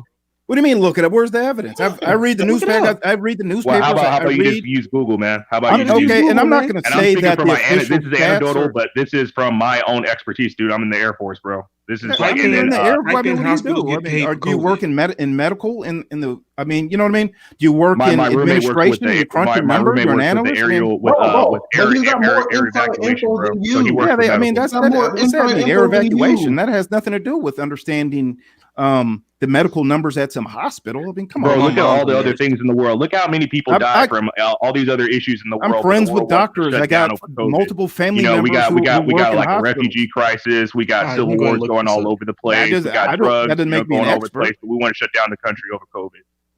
So you have the numbers. I'll tell you that the numbers that they produce, are they exact? Hell no, they're not exact. But this is what the experts are saying. This is what they're saying. 5%? Where did you see it was 5%? That's what they've been saying from the beginning. It No, was at it's not. 5%. No, it's not. Oh, That's no, what it's they've been not. saying. They I don't have. even think they reported that. No, Hold they've up. been saying it's about 1 to 2%. That's what I'm Yeah. saying. Maybe it might be that now. Maybe it went down or something. But I know for No, it was never that high. yeah, it was 1 No, to it 20. wasn't, bro. Bro, hell no. Yeah. The Hell no, highest bro. they said in the United States was And 1 it's to not 2%. even that. And hold up. And it's not even that. If you keep doing a deeper dive on the people who it actually affects, right? Just no. Do you know the numbers on that? You know the ages of the people who is actually It's affected. old. It's And that's old really- people. That's really That's what the I'm saying. So I percentage. mean, there's even more It's nuance to it it's than like just nursing the homes and shit 5%. like that. That's If you really stick your false number on his up. face. Yeah, bro. I'm just speaking from my anecdotal experience and also the stuff I've seen on Google about COVID deaths, man, and how they inflate the numbers on COVID deaths due to federal funding, man. It's sketchy to me. I'm just gonna say that. Yeah, I mean, I can agree that it's sketchy. I mean, you don't really know. When has the government have not been sketchy, bro? Like this shit been like this, man. This ain't nothing new. when Trump got in. That's when the government went to hell.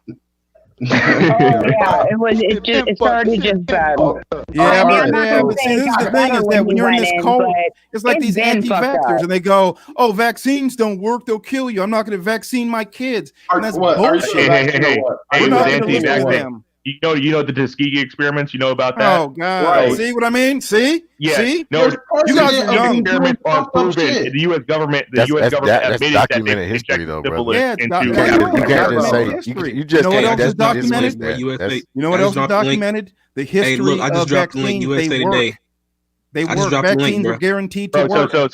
So based on the evidence from the Tuskegee experiments, everybody should just take vaccinations for what they are, right? Even though the U.S. government admitted that they injected syphilis. Well, nobody's saying that.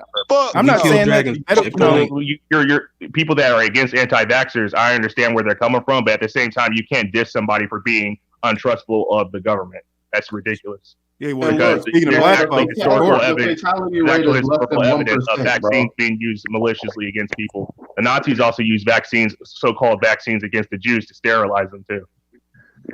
No, that's true. Yeah, that's definitely true. I mean, I get why people are against vaccines, but it's just stupid though, because you have overwhelming evidence showing how they've helped society. You know anybody with polio? No, thanks to vaccines. But, Bro, I mean, check but you the can't link, you man. can't have things like the Tuskegee air and all this other shit, and then be And here's the thing, I wondering saw why people are questioning you as well. Though, like I I personally don't think saw anybody's questioning. signs. Nobody's doing I that personally though. saw signs of them People saying they always question our wanted government. Latino and black people to test the coronavirus vaccine on. What the fuck? Why black people and Latino people? They should be testing it on the old people in the nursing homes because they need it anyway first. You saw Yeah, that do you ever one, hear there was about one the French doctor. hey, we killed dragons? Do you ever hear about the anthrax vaccine that they did during the Gulf War, where they did the U.S. servicemen? They actually injected them with anthrax, and several of them got disability because of that, because they actually ended up coming. Yeah, up yeah, I symptoms, remember that. lifelong Yeah, symptoms. yeah. Yeah, we so killed you dragons. can't, I you can't wouldn't just say, anti-vaxxers. you know, of course, you got horror stories out there. There's no question about that. As a matter of fact, we saw those French doctors, and they go, we want to go to Africa and try our new vaccines on Africans. I mean, you got some dragons. people out I here. just posted 2 links, brother, and it took me less than 2 minutes that shows pretty much that hospitals get paid for more COVID cases. And the government website less than too. 5 minutes. One of them is the government website. Yep. And another one's USA Today. It took 5 minutes, bro. I guess the point is that so, yeah, the did you actually government, read the the government article? itself Yes. created the culture Don't of take long. anti-vaxxers. They didn't just come out of nowhere. Like, So did the article say that hospitals are calling car wrecks COVID deaths? I don't think those articles do say that. No, but Well, it there said you pretty go. much So how if would you you have a know? COVID death, it goes up to $39,000 per patient. Just So read the you article, see why man. they be incentivized to do it. Yeah. What's that? 39,000. If a person gets COVID in the hospital, it pretty much jumps up to $39,000 to treat them. Yeah, Have bro. you ever So worked in a hospital? I've got family members who work in my mom's hospitals. I a got nurse, friends bro. that are doctors. My mom's a nurse. My mom's a nurse, and my sister's a Okay, nurse. so do they come home and tell you, "Whoa, these hospitals, man, you got to watch"? I guarantee your family members who work in hospitals, they're not saying that. I guarantee they're not telling you. Yeah, that. but the government is. So It's the guys who, it's the people who don't work in the hospital. Real quick about his The article's 5% right there. fatality rate. Hold up. Here's something real quick about his 5% fatality rate. So there's been 13 million cases in the U.S. and there's been 266,000 deaths. That's nowhere near 5%, sir. Let me see. What's the rate on that? What's the percent on that? It's less than 1%. You have in America, you got 13 million confirmed cases. Right. You have 272,000 deceased. So let's round it down to 10 million. If it was, what you rounding it down to 10 million? Huh? What's that? For simple math. All right, I got you. What's the percentage? It's 0.02%. No, it's not. Yes, it is. If it was a million, that'd be 2%. Yeah. So it's like 2.5% now. It's like 2.2% right now. So it looks like it's went down.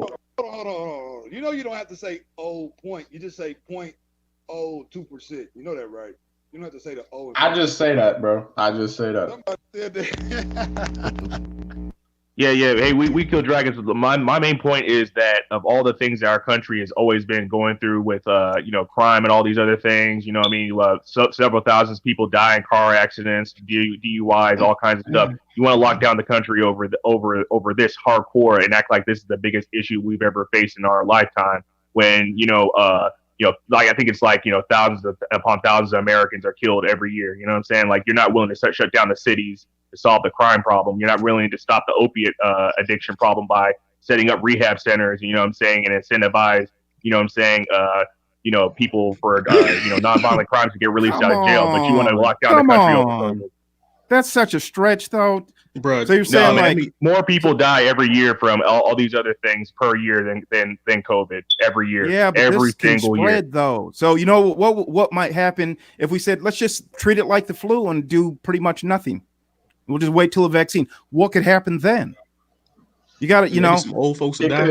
Maybe it could be some young people dying too, and it could spread like wildfire, man. And it could mutate. Nah, not really young people. Yeah, it can bro. It's mostly mutate, old people, man. bro. I mean, look at how many kids have you ever seen die from COVID? Because they always talk about how kids are vulnerable. It's a couple. There have been children that Kids died. die. There have been infants that have died. Bro. Here's something else. My pregnant sister, and my niece got COVID, and they were good within a day. That's right. awesome. Some people get it and they don't have any symptoms. Right. Yeah. Nobody's saying that awesome it's instant death or whatever. I mean, AIDS No, now. But I ain't gonna lie. When it first came out, people they were reporting it like it was instant death. Well, like it was at 5% though when it first came out. It went down. No, was it at 5%. wasn't, bro. It never was 5%. When they were reporting it, it was at 5%. Dude, stop believing what the media tells you all the time, man. The What do you mean media? The mainstream media lies all the time, bro. I'm going to like Trump does. The mainstream media lies all the time, bro. Straight up. Nobody lies more than Trump. No, CNN. Nobody lies more than Trump. Trump lies more than any individual any of us has ever known by 10,000 times. Yeah, Hold okay. on, So Mace. I want to change the topic real quick to why some of you were here tonight. The Tyson Roy Jones Jr. fight ended up in a draw. Man, that's some BS, bro. Somebody, people lost a lot of money then. People lost. I told you it was no winners and losers in the exhibition, man. Man, that's why I terrible, told bro. you it was going to be I a know draw some people threw down regardless. some serious money on that. Paid your $99.99. Just now. If What you you mean there's paid, no winners and losers? That's what they said. Shit, if I you don't paid know. your $99.99 to see this fight a couple months ago, and you paid your $49.99 a week ago, your money was ripped off. Right, that's crazy. They said it on the little thing, the Told you guys they advertisement. ain't They gonna let said nobody no knock each bets, other out. no winner, no They just loser, let no Nate get his knockout. ass knocked out. That's bullshit. Hey, told you I'm guys looking earlier at tonight. clips right now. I would have Looking at lost my clips right 20. now. They were hugging the whole time. I would have lost my $20. I said Tyson was gonna knock him out. Damn, nigga. Good Yeah, that's thing. what I Why you said. make a bet? Yeah, Goddamn. I ain't pay me no attention. When he made that bet, I was like, I'll take that bet because they said it ain't gonna be no winner. No Yeah. winners. If you make a bet though, I think you lose money if it's still a draw though. Oh, Like if if it's you draw. because it's for somebody winning. So if somebody doesn't Hey, win, check the link. you still lose money. Check the link I just dropped to everybody. It's the first 3 rounds. They But was just so hugging. if I can say something about what we were talking about with the COVID, something that I did and that I continue to do through the entire time, instead of watching the media and listening to them talk about this and let them exaggerate it, I've been straight running numbers, just running the numbers and percentages and watching that per state, in my state, across the country. And that's the only honest representation that you're going to, or the closest honest representation that you're going to have of what's going on. Like if you're watching, it doesn't matter what news outlet you're watching, CNN, NBC, Fox News, OAN, they all have their own spin to it. The only way to get a good objective view of what we're looking at is to look at the numbers and run them yourself and and run the percentages yourself. Bro, China's not even on lockdown anymore. China, where the virus came from, is not even on lockdown anymore. They have like concerts and soccer games and all that stuff. Stadiums full of people. Even where the virus came from, they're not an locked down. authoritarian government where they like straight locked people in their houses and were like, if you come outside, we'll shoot you in the face. They were spraying people down with disinfectants when they were going into their like neighborhoods and stuff. They went really hard with their COVID, like I guess their COVID and anti-COVID force, Hey, that's something that we're not gonna, that Americans would not put up with. Y'all got to think about it, bro. How come when so-called Biden won and all those folks was out there in front of the White House twerking and singing WAP? How come nobody said nothing about COVID then? Because it was like 1,000 people out there just dancing and singing WAP. Nobody said nothing about COVID. When there's a protest, they don't say anything about that.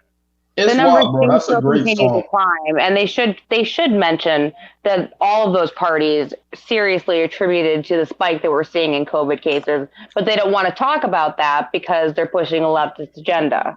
Bro, the bars are still open. Democratic governor. To WAP when it comes on, to be honest. Like, You guys, have you heard about what's going on in Montana? See that. All them people dying in Montana. Hospitals are filling up. Bro, there ain't nobody in Montana, bro. What are you talking about? There are people in Montana, and a lot of them are What? dying. These hospitals are filling up. Bro, a lot of that's because they most drug. sparsely populated states in the country. It's a lot because they Yeah, but it's a druggies. conservative state, and it's Montana. You're Really out nobody west, lives the there, Wild bro. West. That They shit don't is believe in infinite. math. I done drove Hey, through come on, Montana, man. bro. You It's gotta be barely happy nobody that for lives there. What? Druggies, bro. Druggies. Bro, and we There's kill people dragons. All dying these of COVID Democratic, in all Montana. these They Nigga, got that Democratic shit is governors. that did a deserted land in Montana, bro. That ain't even livable. That ain't even I didn't a say there livable was. place. It's not like there's a metropolis. There's not a Dude, billion bro, people, all these but for Democratic the governors percentage getting of caught. people All that these are there, a Democratic lot of them governors are getting getting caught. sick off Nancy COVID. Bro. Pelosi, Gavin got Newsom, all these Kanye's Democratic got a governors mansion getting in caught having Montana. parties at their house, Man, but stop they want COVID. They want Bro, COVID to be a big deal. Stop letting mainstream media hypnotize you niggas, man. What the fuck is wrong with y'all, bro? You're letting Stop. Trump hypnotize you. You're in a Damn. cult, homeboy. Facts. You're in a cult. Bro, That's why Montana you is sound opiate like central, bro.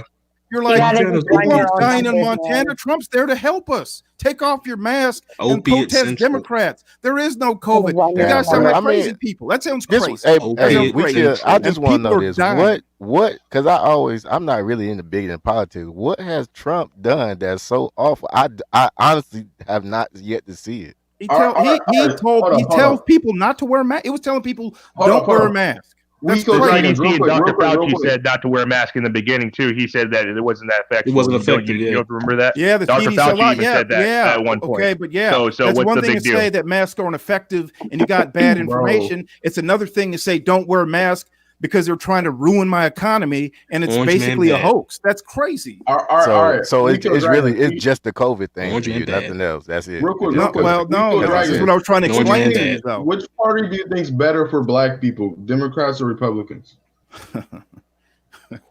What party's better for black Democrats, people? of course. They're both the same, basically. There's not really a better. There's not a better. I don't I'm see a gonna better. say this, bro. So the tangible. Hold up. Let me say There's this not a right better. quick. Real quick. That's not true. Hold up. Look, people. Everybody that is an American, we need to always stand for the Republic, man.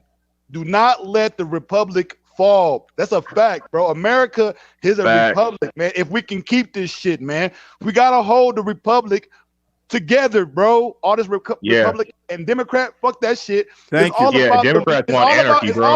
It's all about the Republic, man. If we can keep this shit, if we let this shit go, it's a wrap for America, man. We gotta hold the line for the Republic, man.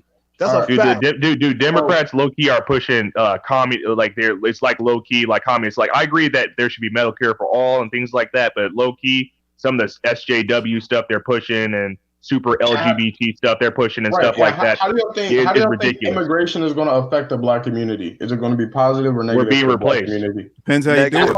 We're being replaced, bro. That's the biggest thing. That's the biggest fucking thing. They had a front page story on in the Los Angeles Times talking about how illegal immigrants hurt black men more than anybody else because of their cheap labor. And Yeah. Trump is anti-immigration. That's who I like some of his policies. Yeah, I'm with you. I'm That's not, what I'm saying. No, that's it. That's really it. Yeah. We kill dragons. How you feel about cross dressers reading to your kids in public library? Yeah, man, that's too serious. much. You for that, huh? The left goes way too far. man. We kill dragons. You probably getting it now out in Portland, bro. No. Not yet? See, they talk Yeah, about we Portland kill Hell. It ain't dragons. like that. They don't We do kill that. dragons. Nothing like What do you that. think about Title IX? What do you think about Obama doing Title IX, which has helped ruin lives of several black athletes in colleges and things like that? What do you think about that? These white bitches be lying on niggas. Yeah, and Obama pushed that. That's I don't think that's Without a great way evidence, to describe without rape on evidence, college somebody can campuses. get kicked out of college for just a mere accusation, and it will Right, these disproportionately bitches have too affect men much of color. power, bro. Well, look, this is what they did at the University of Oregon. They came out with a study, and they said that what was it, 2 out of 4, something like 2 out of 5, or 3 out of 4, was some crazy ass number of women that said that they had been raped on campus, like raped or sexually assaulted on campus. And as soon as I saw it, I said, "Come on, man, that's like you're saying that there's a bunch of rapists on campus. That number's too high." So so I've done some study on rape and kind of date rape, and I think most people we don't understand it the way it should be understood, because a lot of times it's kind of almost, date rape to me seems like a psychological condition. What? Put it this way. No. What happens at a lot of these universities is like these girls that go wilding out. They go wilding out, and they get passed around. And then their name gets put through the mud, so they want to feel bad about it. That it's happens. like regret sex is rape, which is dangerous. Yep, bro. They got me. I got hit. Bro, my best friend almost got fucking Me Too last week. Bro. I got Me Too before Me Too, bro. Like real talk, bro.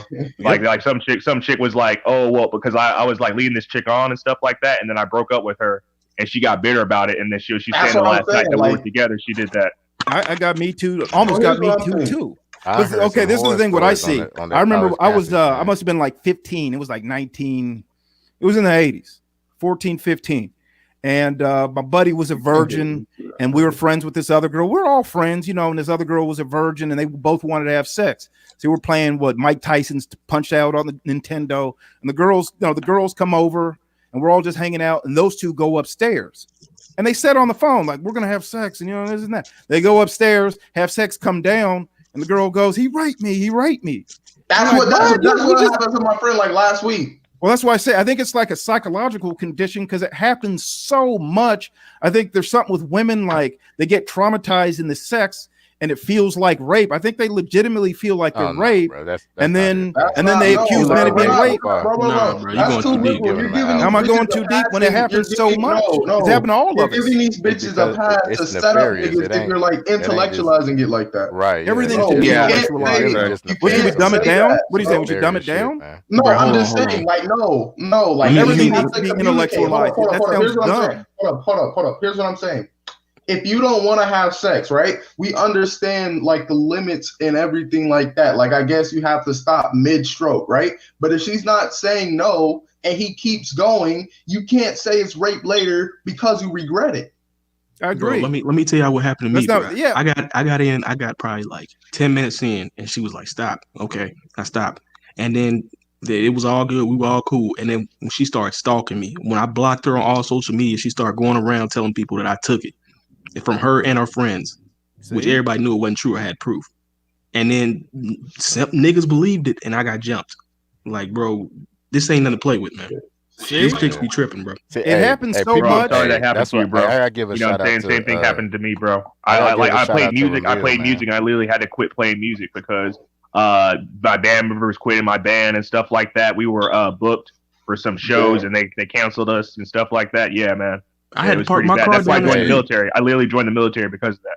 Hey, I got to give a shout out to Ramil, not been accused he be preaching that shit though, and everybody be acting like he crazy when he say record all your interactions, all that shit, like everything. Bro, it's like, and people it's be like looking the at same like crazy, thing with news, bro. Right. It's like if you get news and then you like break up with her, and then you don't even have to send it. Like if you show somebody, she can say like you don't show somebody, and then they take your phone and shit. Like they took my phone for no reason. The most fucked up part about my shit was the females who knew that I had dated all the girls and it was consensual. They told me, "Hey, don't drop no evidence because that's gonna make us look bad."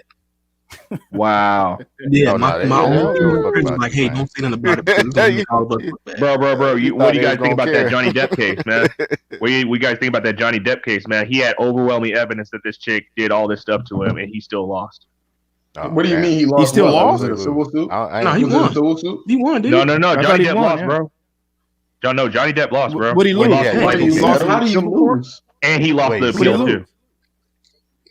What if what was the charge? He lost his reputation.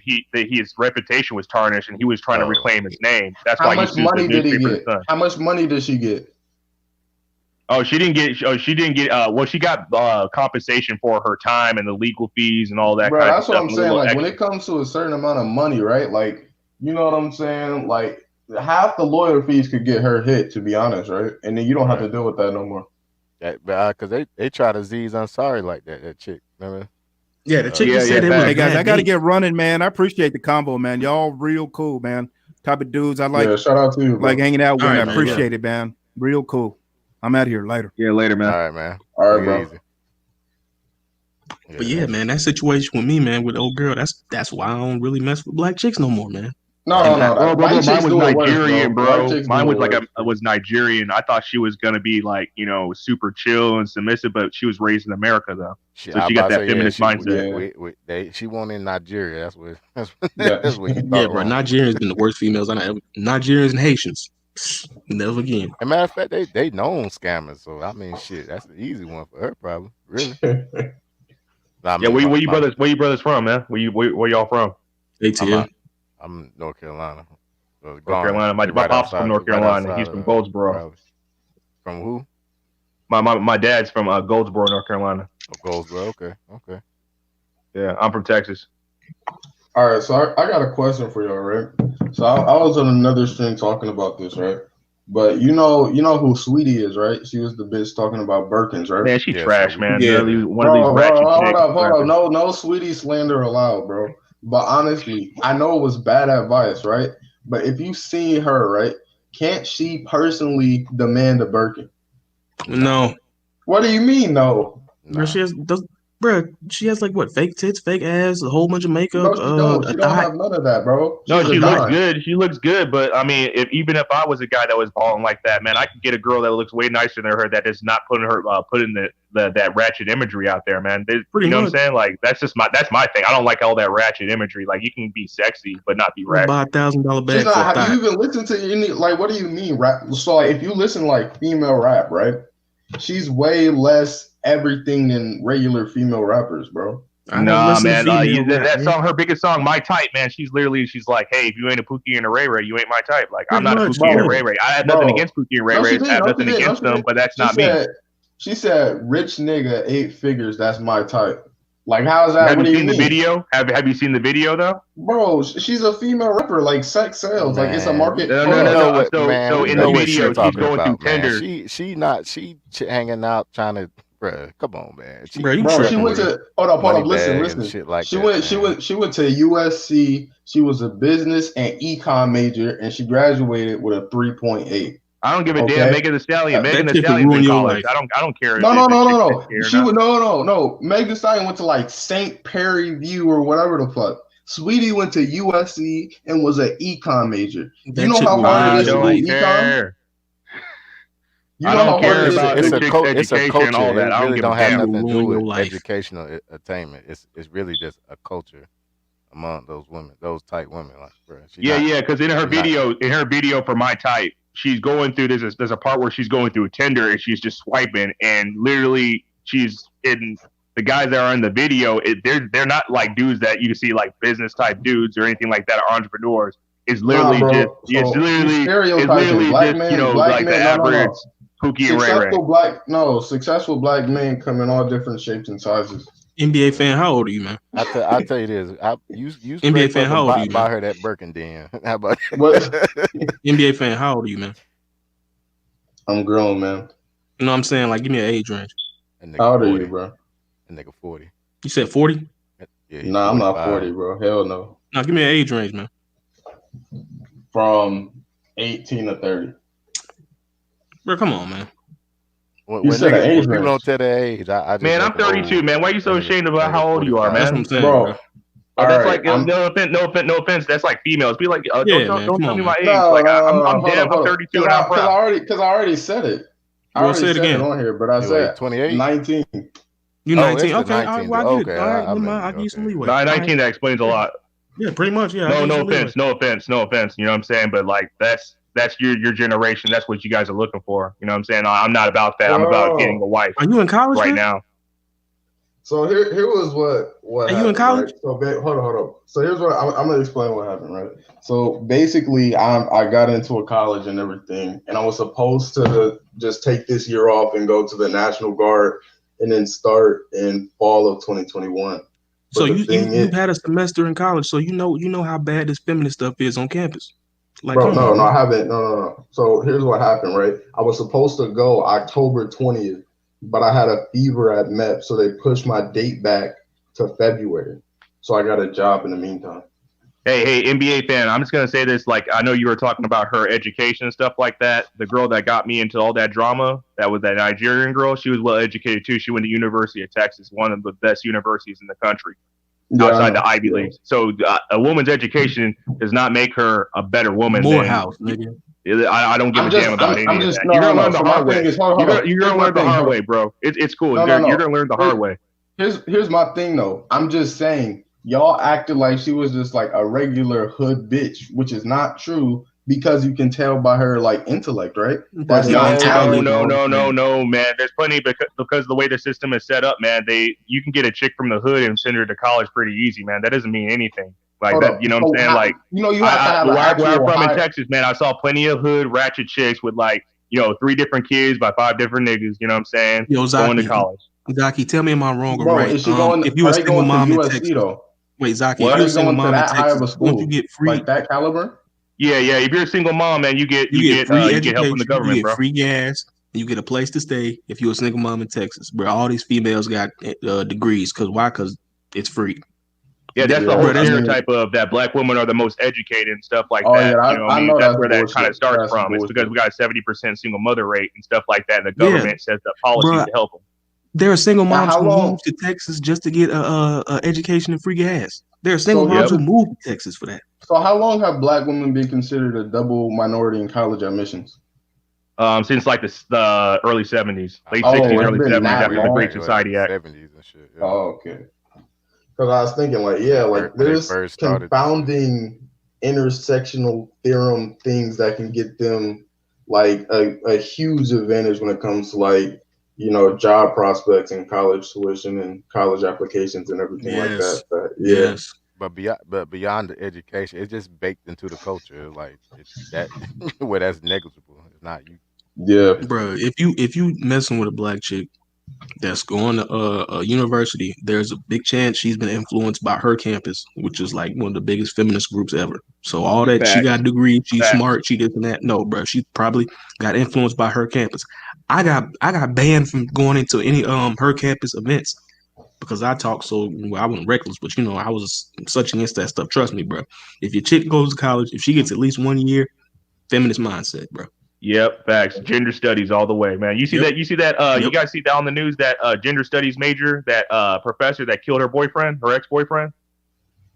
Oh, no. Y'all see that? No, I ain't see it. Yeah, it was a black chick, man. This dude broke up with her, and she chased this dude across state lines to go stalk him, and then he was like, "Hey, you need to leave me alone." So one day she got fed up and she shot and killed him, and the excuse she made was that she blacked out from passion. She's trying to get a crime of passion. Oh wait, she was like a psychologist, right? Yeah, for gender studies, man. Yeah, it's feminism. Gender studies is just feminism. Pretty much. Yeah. Yeah, that's what I'm saying. NBA fan, man, I'm just trying to put you on game, man. You seem like a good brother, man. I remember, I remember when I was 19. I'm just trying to help you out, bro. Just be wary of a chick just because she's educated, man. That doesn't mean anything. I know. I understand that. I'm just saying she wasn't regular in that sense. Like y'all was, and I mean, I don't know. I guess it's just a matter of. Does she wear another chick's hair on her head? I think she's Blasian. Hold up. It's done. She's Blasian, right? So, I mean, I guess she got good hair.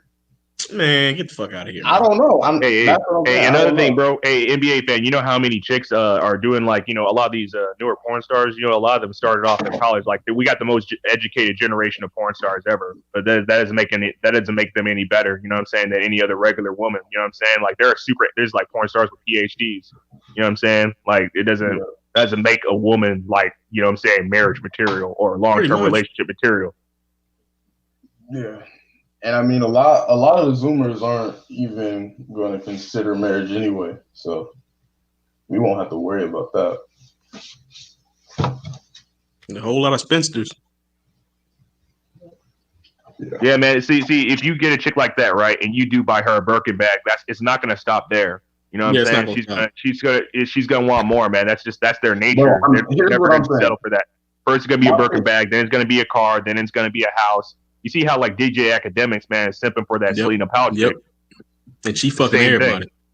Yeah, and my thing is, I'm not saying what I would personally do. I'm saying what she could demand on the open market. From simps? Yeah, I mean, it's plenty of suckers for a woman to live out here. That ain't nothing.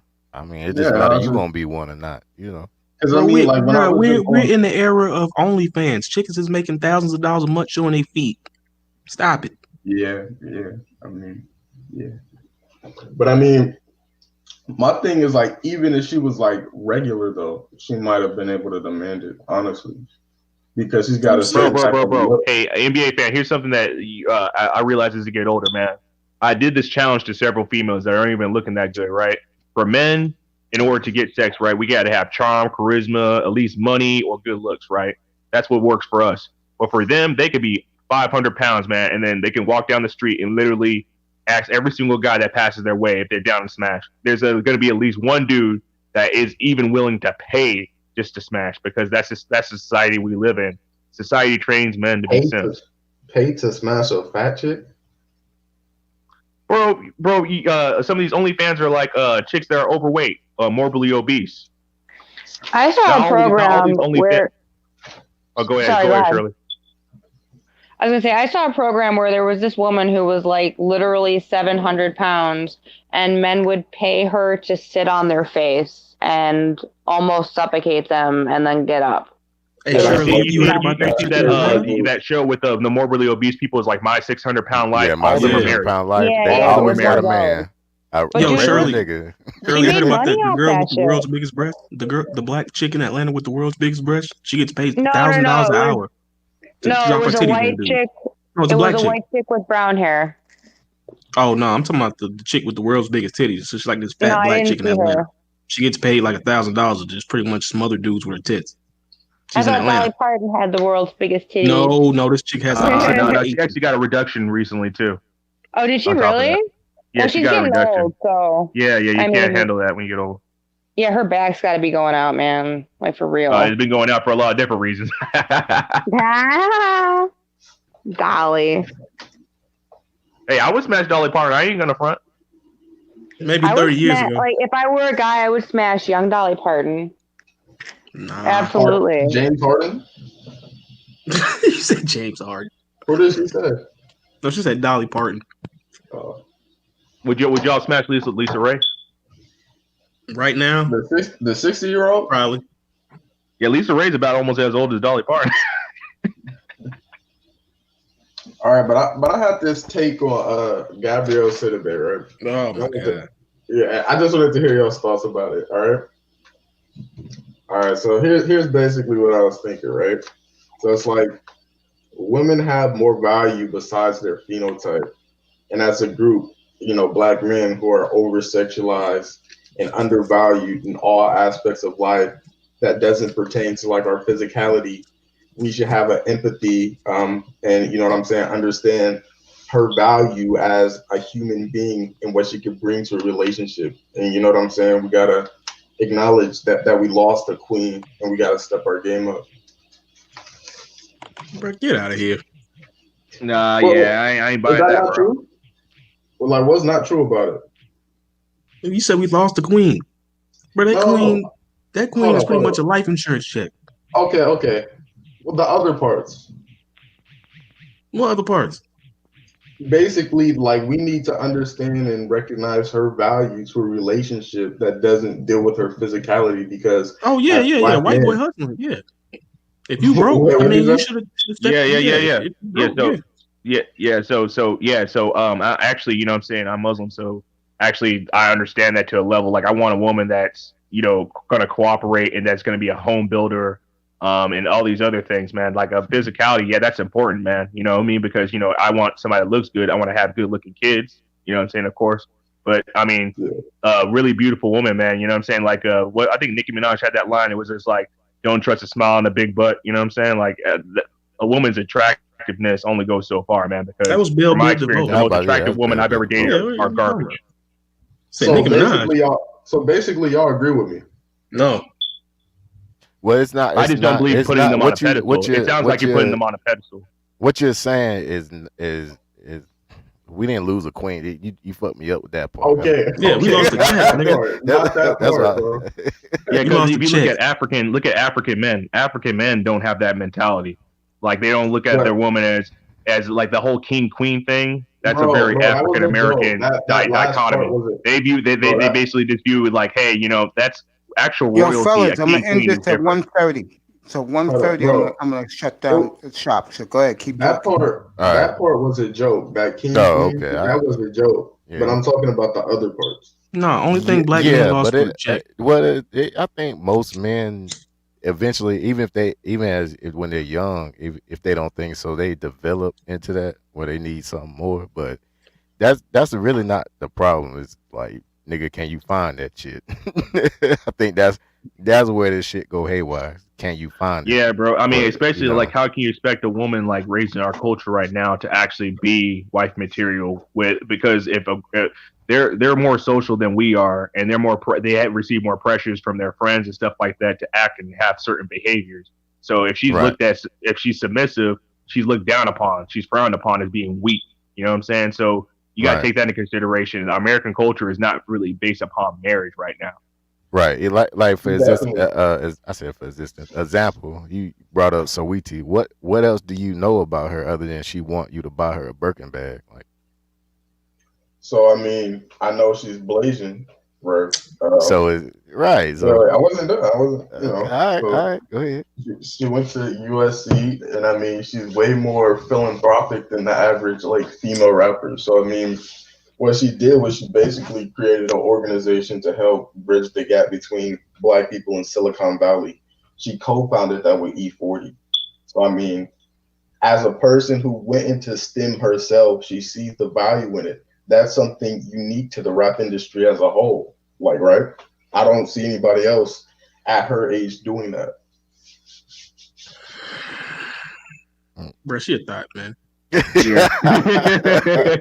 I'm sorry, bro. I mean, bro. but I mean, I'm okay. All right, that's public appearance. You know. Yeah. She tax did. write-off. Yeah, You know, that's I nice. applaud I her mean, for that that, is but nice. But I'm talking about like as an end of, like on an even deeper level than that. Like what? I guess I shouldn't use her as an example. But I guess because you don't know her. But I guess I would ask you, what else is that deeper thing other than the physical that you would be looking for? I guess that's a better question. A big ass and big titty. What? Ask it again. Out of a woman that you're looking interest in, what is the other thing that you would be looking for other than her physical appearance? White toes.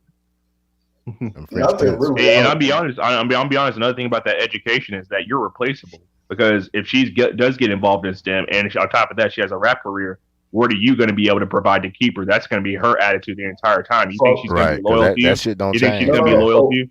Wait. So basically, with money not being a factor, she could focus more on the personality of a mate. Shit, that's ideal, but that's not how it works out. Most of these women, they work hard to be alone, end up alone, because like they place themselves out. Bro, she's probably narcissistic, bro. Because what they like. That's why she's with Quavo. She's not with Joe the plumber. Like, because what they like doesn't change, even if they have all this shit. I mean, it's a thing about, you know what I'm saying. I heard she also gets royalties off Quavo, so she's doing that for money. But I'm just saying, in general, a person of like a high economic standing, right? Bro. Social reputation. Well, bro, NBA fan. Here's another thing, bro. Like, I understand, she's attractive, man. She's attractive. She's got ambitions and stuff like that. But at the same time, man, she's got a million dudes putting her on this pedestal for all the wrong reasons and stuff like that. You don't think that's going to her head right now? She's going to use her sexuality more than her brain in the long run. You know what I'm saying? Like, yeah, that STEM stuff sounds all good or whatever like that. But, she's going to get passed around, eventually like that. She's going to cheat. And then she's like, the woman these days, when they cheat, they come up with excuses like, oh, you didn't pay me enough attention. Oh, you weren't financially doing this and for doing that, man. She's still young. She's still going to want to be curious, man. And she's going to get passed around, bro. Like, you really want a chick that's been all over the industry? Bro, that's somebody that's attractive. I agree. But I'm just saying in general, right? Like, if money is not an issue, you're not going to focus on money in a mate. That was my whole point. Yeah, you aren't, because you're looking at from as a man from a point of view. They are. But she has money though. So what is she looking for more money for? More money, she can't help it. That's what she's looking for. More money, man. It's called hypertrophy, bro. It's called hypertrophy. A lot of women don't want a man who makes less than them. That's I'm glad you did, Shirley. Thank you. What you say, bro? White girl gotta I say said a lot of women young don't dudes want don't a man understand. who makes less than them. They I want their understand man that. to make more than them. Even if they make like the woman makes $2.5 million, she wants the man to make $3 million a year. You know, here's the thing, though, right? I mean, Yeah. just from the culture he's coming from and everything like that, she might not have a problem with submission or anything. Anyway, no matter the paycheck. Hold on. What culture she come from? Hell no, man. Just because she's Blasian doesn't mean that she's inherently from a submissive culture. Bro, I mean, That's- let's get off. I'm trying to get off of her because that's just narrowing down, defining her. I'm talking about just a regular woman. You know, even she got her BSN. She I was talking regular woman. Because I mean, I think we need to acknowledge that her situation isn't normal. Yeah, it is. How is it normal? Bro, thoughts like her walking around here everywhere. Bro, you got like she's a with degrees, bro. Yep. Like I said before, dude, there's actual porn stars that are PhDs and have all like good companies, and they literally drop out. There's porn stars that literally drop out, not drop out, but they get their degree and they want to have fun, and that's why they get in the industry. They're like, why am I going to work at a company making six figures when I can make $1 million a year by selling stuff on OnlyFans and doing scenes? Well, name these. Hold on, real quick. Work. Bro, name the porn star with a doctorate. I believe. Yeah, I believe there's Diamond Jackson. Diamond Jackson, I think, is one. Annie Cruz, I think, is one. I think she's got a PhD. How old are these females? Kendra Lust, I think she's got a PhD too. They're up there now, but when they started performing, they weren't old.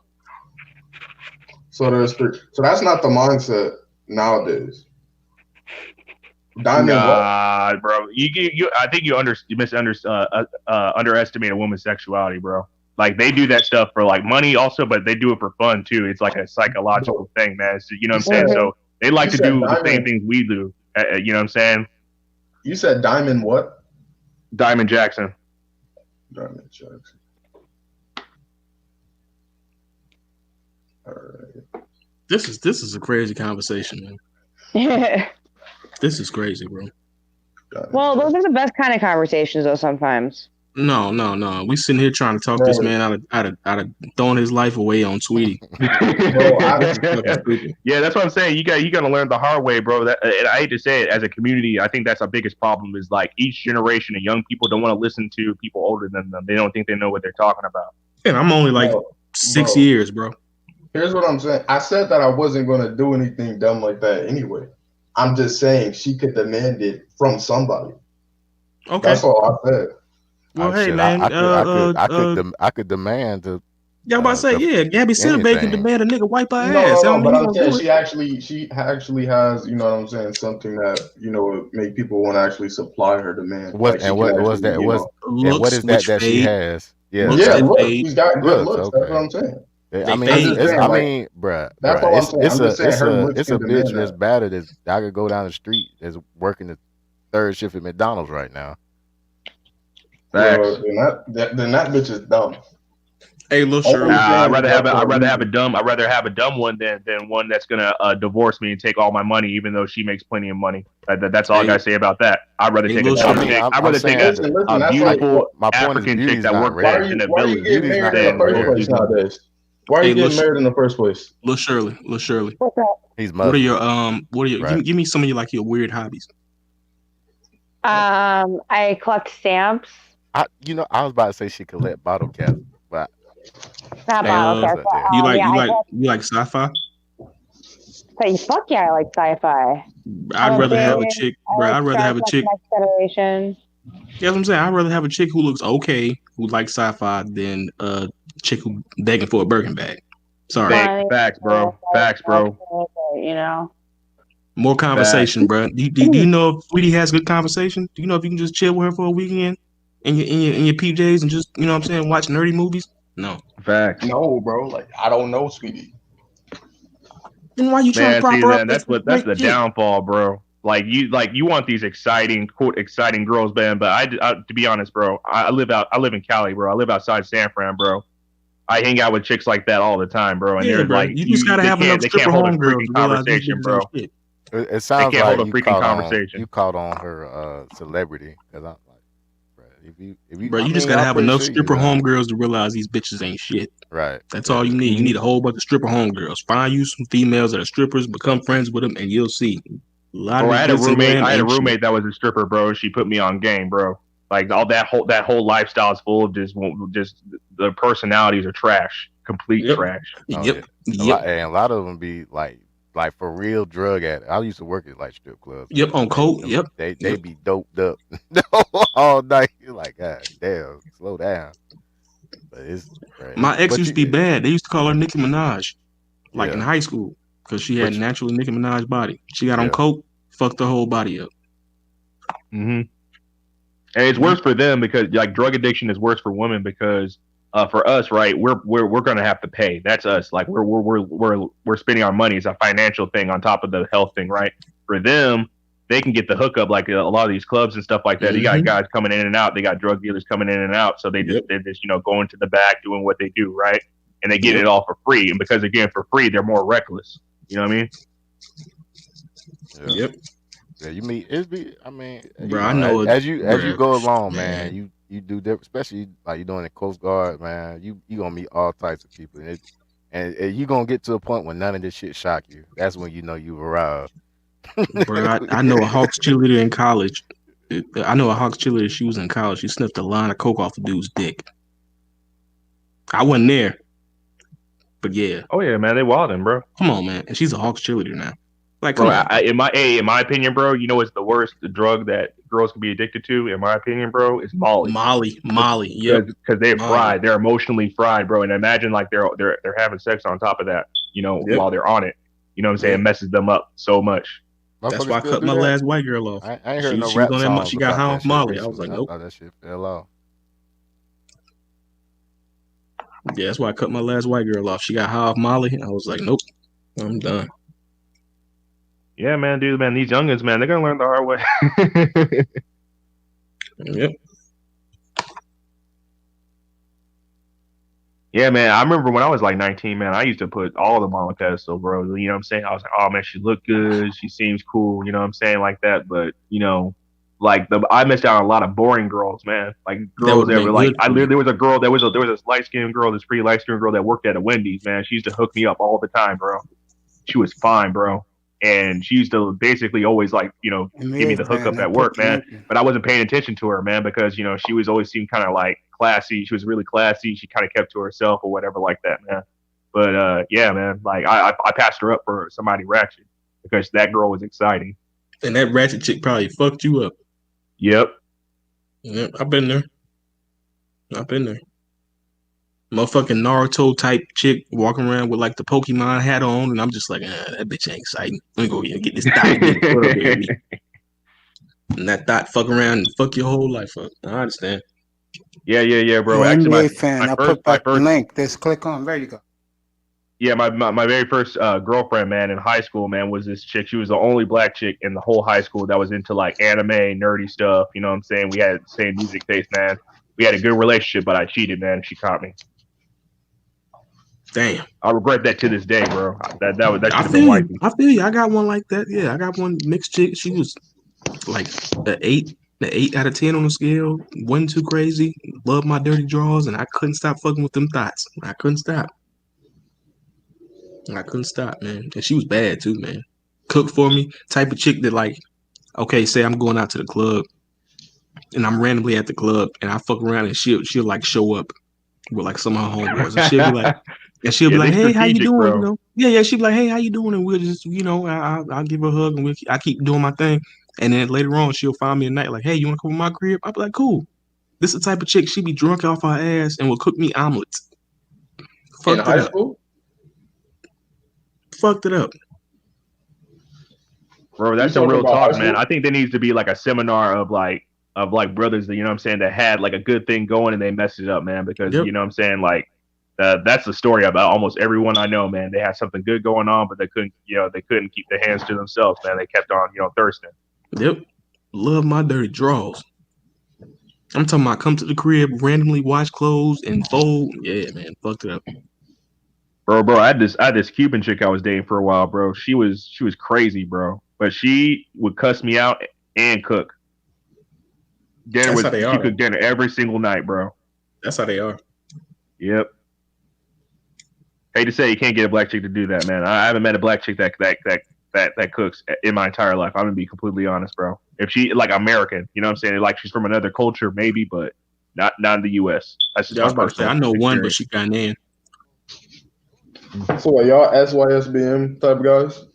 I am. I'm not Hardcore. SYSPN per se, but you know, hey, you go get in where you fit in, man. There's no shame on anybody trying to find their own happiness. Hey, look, man, I hate my gums because they black. You like Bernie Mac? Yeah, I know, right? I hate black shoes. I hate black pepper. I ain't even gonna lie, bro. The best parties that I've ever been to are ones hosted by white boys. Yep. If you go to a black party, something about to go down. Yep.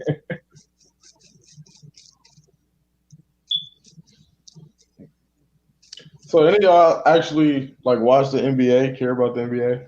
Yeah, I do. Yeah. That's the reason why I'll be coming up on Mace shit, because Mace only talk about NFL. I'm NBA. I know and it's not the NFL. He only talk about the Dolphins, bro. No, that's not true. He talks. Hey, whoa. That is not true. I don't talk about anybody, bro. I talk the whole league. I give you the injury reports. I give you Mace give you his top picks. He gives you a breakdown every Sunday morning. That's right. I do the pregame show. I go all around the league. I do injuries. I do weather report. I do the announcers for the games across the country. Oh, so you're a meteorologist too, huh? I don't fake up that, man. Cut it out. And Yo, I NBA, got an NBA fan. I got a little surprise for you. Okay. Every Wednesday night and every Friday night, I'll be, when I get the studio ready, when I get my OBS done, which should be right by a little bit right after the season around Christmas. I'm gonna be doing NBA every Wednesday, Friday nights, bro. I'm gonna be there. I'm gonna go around. NBA. I'm gonna show the games, bro. I'm not kidding. I'm gonna do all that shit here. NBA, you think Harden gonna go to the Nets? No, I think he'll go to Philly. Me too. My thing is I'm a big fan of that Christian Woods pickup, and I really you know what I'm saying. I think that they should really try maximizing the assets around Harden for one more year. So honestly, I try to trade Westbrook and then see what we can do with the core that we have with the Westbrook pieces and Christian Woods, because I think Christian Woods on that contract is a steal. He was a 24-10 player last year when Blake was out. Like, he's got massive potential. Like, he might be. Who gonna take Westbrook? Who gonna take Westbrook? I'm gonna let him answer. I'm gonna tell you. So NBA I got a fan, question, man. Yeah, go ahead. Sorry to cut you off, Mace, bro. Go ahead. No, it's okay. Go ahead. Ask him a question, bro. NBA fans, go ask you a question. No, this goes to everybody, man. Who do you think has, because, you know, a lot of these new players are very extravagant. Who do you think has, like, the most suspect players in NFL or NBA? I personally think NBA. NBA. Not even close. NBA. I'm not going. Like, Dwayne Wade is the king of suspect. Yeah. He's retired, so I mean he don't count. He's the previous he don't count. But he was that way when he was still in, though. No, he wasn't. What do you mean? When? Bro, right on the back of that damn thing with LeBron. You remember that picture? What? Like when he's talking about the banana boat. Yeah. You remember that shit? Okay. But I mean, you saying NFL players don't have nothing like that? Yeah, they do. Oh yeah, they do too. Like Odell Beckham Jr. is. Yeah, that's what I'm saying. Hold on. If you're talking that way, did y'all hear I'm gonna about say NFL, not NBA. NFL. Most NBA guys are manly men. Nah. Did y'all hear what Odell Beckham had happen in the off season? No. He had bitches shitting on his chest. I'm gonna leave that alone. Anyway, I heard about that though. Let me continue to say this. NBA fan, you should have been here for the draft. I mean, Man hit more than half his picks, bro. He was phenomenal. He did the whole draft by himself. This room was lit. guys want to see that, I got that. Go in my archive. It's there, bro. Yeah, It should be in the 90s, the NBA draft. I labeled the shows now. It should be in the 90s. Yeah. I think you would like it. Yeah. My thing is, it seems like from like NBA insiders and analysts and everything, they're kind of down on the depth of this draft. But I think that's just totally insane. You know what I'm saying? This is a draft that lacks like super top tier talent, like at the beginning of the draft. But I mean, it's consistent. Like you can have like NBA ready players from like 11 to like 25. I think that those players would be like ready to contribute like day one. I will say to you, the team to me that did very well on draft night was Philadelphia. Oh, for sure. Philadelphia did tremendous as well. That's why I think Harden is going to go there, and some of those young kids they drafted is going to go back to Houston. I think Houston's on total rebuild. Who? Total. Not with Mike D'Antoni. I don't know. D'Antoni got fired, bro. He's not there. Paul Silas' son. Yeah, Paul Silas' son is there now. He's on the he's on the Nets. He's Oh yeah, okay, that's a good match. Offensive team, offensive coach. Sophius, you're gonna love Wednesday and Friday nights in here, bro. Oh yeah, I'm gonna be here, bro. It's gonna be all NBA. Thursday and Saturday night, it's all hockey. Don't y'all think Nash's assistant should have been defensive oriented though? Because I don't know how much problem they're gonna have offensively. Which team is this? The Brooklyn Nets. Like they probably should have got a defensive oriented. And they should have never fired the coach that was there. He was a good basketball coach. They were like 500 or something too, right? Like over 500. Yeah, they were like 43 and 38, something like that. Bro, KD ain't gonna be the same, bro. What's not gonna be the same, young man? No. I said KD ain't gonna be the same, bro, because he's too slim. Oh, KD. Yeah, he's slim. Bro. After the injury, he's too slim, bro. That kid you showed me last night, I'm still blown away how good he is. Yeah. And he's only 15 years old. Right. And I mean, he was dominating varsity players at 11. Yeah. I told the guys, leave you alone. And what did they do? They looked at it for themselves. They were all impressed. Yeah. What's his name? That old guy was on here hating, saying like young people don't know anything about basketball type shit. You know how old people do. Yeah, I know. I read your comments at me last night. Yeah, I mean, like, come on. Hey, who's this? I was on last night. I missed the general. The general. Oh, the general. General came on. Gotcha. Yeah. But because this young man here has a beef with me, and I laugh it off because I have nothing against him. Matter of fact, you said who? This young man right here, NBA fan, but I enjoy him. I've told Mace multiple, like dozens of times, I have no beef. He's creating this beef in his head, and he keeps saying man, no, kid, I love you, man. You just make me laugh with some of the shit you said to me last night. Hey, NBA fan. Old nigga. Hey, NBA fan. See, this nigga Mace thought he was better than me, so I took that personal.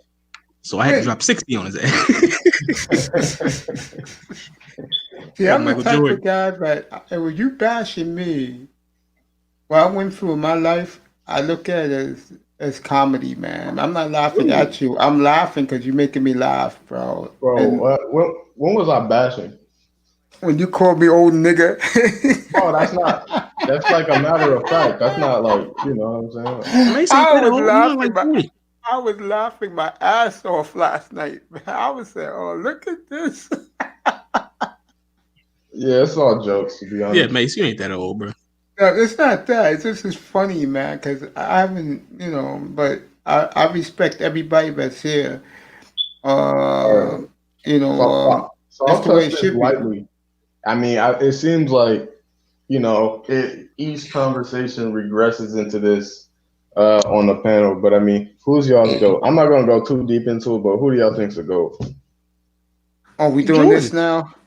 Hey, I have fun, y'all. Y'all take it easy. I'm out of here. Right, yo, Ed. Thank you for sitting. Ed, seriously, thank you for sitting up here for 6.5 hours, bro. Yeah, no problem, man. I love you, man. You be good. Cooler's on right now, by the way. He's Oh, all on right, right man. now. I'm gonna head over there and Yeah, just chill. Cooler's on right now. Shirley, if you want, go to Cooler. He's on right now. I was All about right, to say man. I'm gonna head Keep out up the to good it. work, Mace. To do that. All right, man. I love you, man. Appreciate you. All right, All right, man. later, I'm big gonna bro. rock with you to the end, bro. Then I'll All right, hop that's over. no Yeah. problem, man. I got energy now with me and NBA Bro, fans talking. because LeBron's obviously the GOAT. You know what I I mean? was No, ready. bro. Anybody who says anything Stop it. else, you know what I'm saying? It's like we gotta question the aptitude, man. I'm not Hey, laughing Mace. at him. I told him that when he comes up here, he can protect his boy, man. That's all you do is just tell him, niggas, Who what is I this? Shannon told you. Sharp? Is this Shannon Sharp? Huh?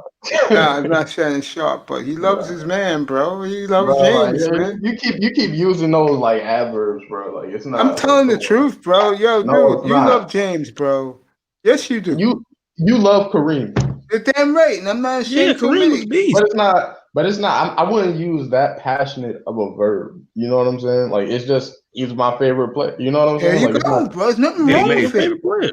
Hey, Dude. Mace. I got a question real quick, and I might jump off. Yeah, you can go So to the reason Cooters I if you asked want. you, yeah, I really appreciate you having me on here, man. And you're welcome This at is the any first time time, on here, bro. man.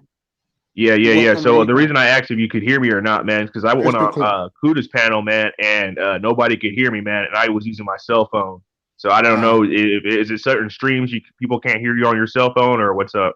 Because he was using StreamYard too. Most people can hear me on StreamYards both ways, bro. But I'm gonna be stepping this up to Streamlabs OPS soon and OBS. And once I do that, bro, it's on, bro. Because, like I told these two young men right here, there'll be NBA every Wednesday and Friday night, and I will take you to games live, man. I don't give a goddamn what these people say on YouTube because I don't pay YouTube no attention. I'm giving you guys a network, okay? I feel you. That's what I'm trying to do, man. I'm gonna start up a channel eventually, man. But I can't start a channel if I don't like start, getting on people's panels and let myself, be known. You know what I mean? Dude, know what you do? Take it from me, bro. I'm being real with you. Make friends with guys in the chat room, bro, because they're gonna be the ones in here, like they are with me for me, supporting me. Right. Trust me on that. Yeah, because if you do whenever Mace panel comes shit, you know what they're gonna throw in your face, bro? If it wasn't for us, you wouldn't be here. You don't want to hear that. or they're gonna be like, don't nobody know you, nigga. Yeah, that's a good one in the manosphere. Yeah, every time man. Mace But come you in the guys, chat, you everybody guys show have up. you guys have a good night or good morning wherever you guys are. All right, it was great talking to you, man. I'll try to get on the next one. All right, man. Stay safe, bro. All right, bro. Hey, yeah, NBA fans, stay away from these ratchet hoes, bro. And stay away from LeBron testicles. Yeah. Chill out, bro. Yo, Jackie, honestly, bro, I appreciate you being up here, bro. He's gone. All right, boys, let's talk a little Hold NBA. up. Bro, so why is Jordan better than LeBron in your opinion? Oh, these because Jordan got punched and thrown down in the air and still scored. If you fought on LeBron, it's a foul. So Platinum, I love you, bro. Go to so- Coda's room. Coda's up Here's right the now. thing, right? So we agree that basketball is built on the example and everything like that of the predecessing generations, right? No, I appreciate you. Yeah. So you agree with that, right? Yeah. Okay. And there are clips by people in Jordan's era saying he was getting LeBron treatment in Jordan's era, which is No, he was oxymoronic. Zachy, you was What terrific, do you bro. mean? Love you. Thank you for being up here, bro. Bro, Magic type in- said it. Hold up. Magic said it. Bro, type in Bulls versus Pistons. This nigga was literally getting thrown out the air. I've seen a lot of like games. I think I've seen like all games Jordan's played against the Bulls, and there were some rough fouls and everything like that. But generally, I'm not going to say it was like equal contact, but I mean, Jordan was not getting tackled every time he went to the rim. Right. And neither is LeBron. That's what I'm saying. But we're not saying that LeBron's playing in a hard era. He's like not. physically. He's not. But I look at it this way, and this will answer both your questions. Jordan got a lot of ticky-tack bullshit. Thank you. While LeBron, the referees are out for LeBron. And that's no lie. That's a fact. And another thing, right?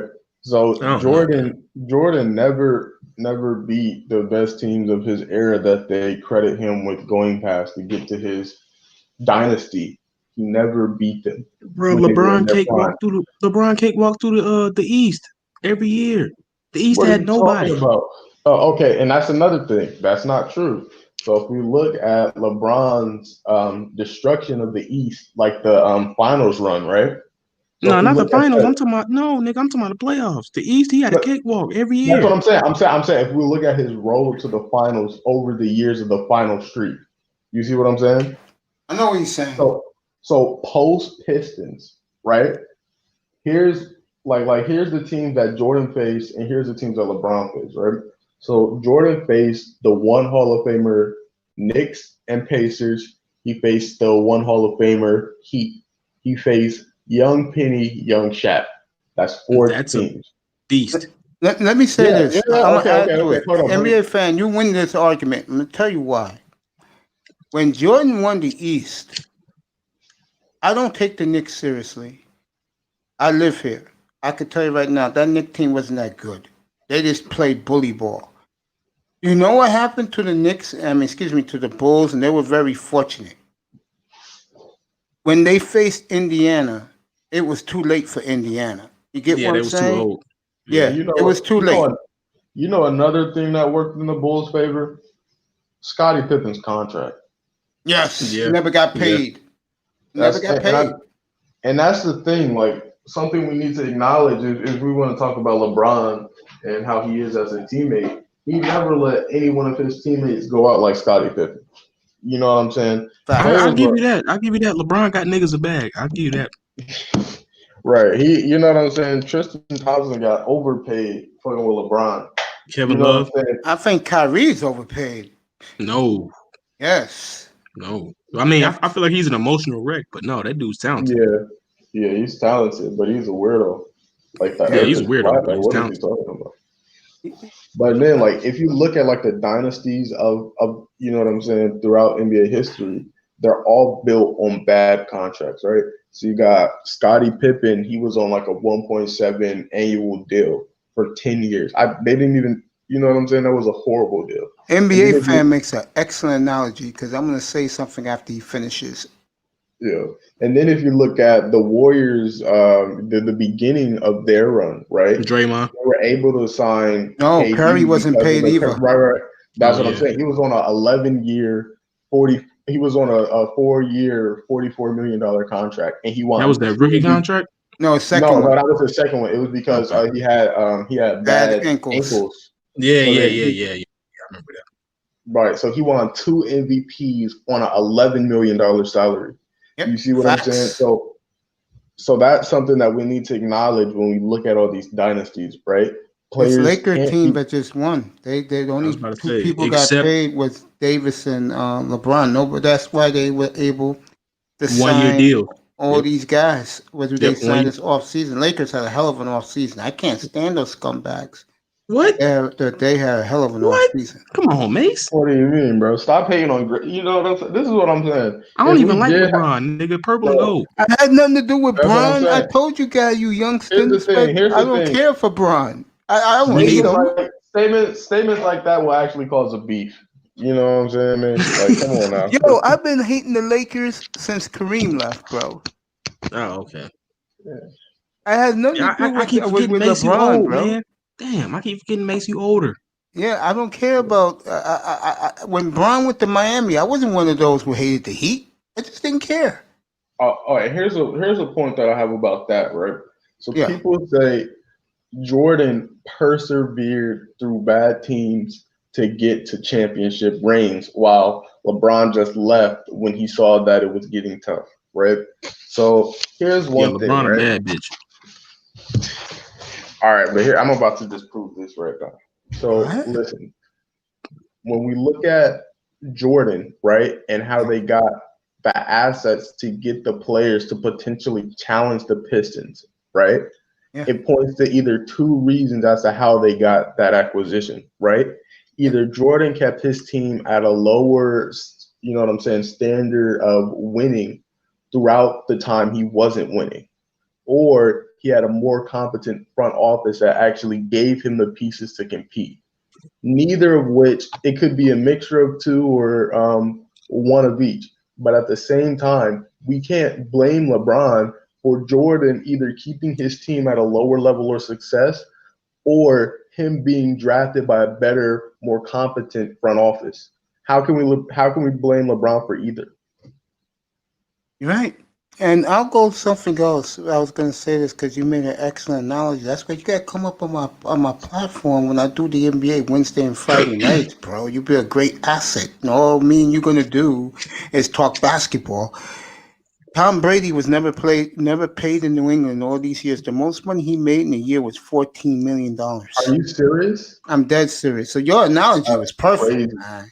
This is why, young man, I like you. Because I know you're not dumb. What you did last night, you blew the entire panel. You shut them all up, bro. And I was laughing. I told him, hey, leave him alone. He know what he's talking about. I'm watching this kid. This kid's legit. This guy knows what he's talking about. That's why I have him here. Because I'm an engineer in the military. I mean, there's no way, you know what I'm saying, you can get there and be done. Oh, kid, you miss what I mean when I say that. I knew from the first time you was up here, bro, when everything exploded, bro. Yeah. And I said to those guys, I go, yo, look, you got something on all of you that none of your favorite guys will ever do. And that's a fact. And you can throw that card on anyone who don't like your boy. I keep telling you that, bro. 30, 10, and 10. That's all you tell them. They're gonna LeBron on steroids, man. LeBron on steroids. Oh, that's not me, bro. I'm not saying that. That's me. I'm saying LeBron on steroids. You're going up, bro. Jordan had the mob on payroll. If he it don't matter. LeBron on steroids. What do you mean? Bro, having a mob on payroll so that way you can make money versus being on steroids. Meaning that the other players were under threat if they won because they have money on Jordan. Bro, I don't believe that shit. NBA training camp start Tuesday, by the way. So why they kill Jordan's dad?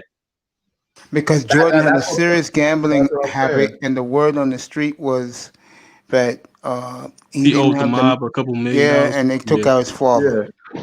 And then he was permanently under, they were permanently intertwined. Yeah, I think that might be true. I ain't gonna lie. I think that might be true. It is true. But yeah, bro, LeBron on steroids, bro. And here's LeBron on roids, bro. Leave that alone, man. I think LeBron. I dropped the bro. Don't make me do it. I drop the link, Mace. I will drop the link.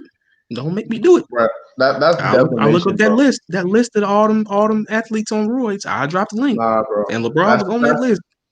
That's just defamation. Yo, get up here, bro. Okay. All right. Yo, all right. Get up here, bro. All right. I'm about to drop the link. All right. Okay. Tack, get up here. Look it up. Miss you tonight, man. Get up here, Tack. This is the man, NBA fan, and Darth Slofius, but did 7 hours of draft coverage by himself. It was outstanding. I don't care. I'm about to drop the link. I appreciate you, man. I appreciate you. This when LeBron was on that, what was that list? You know what I'm talking about?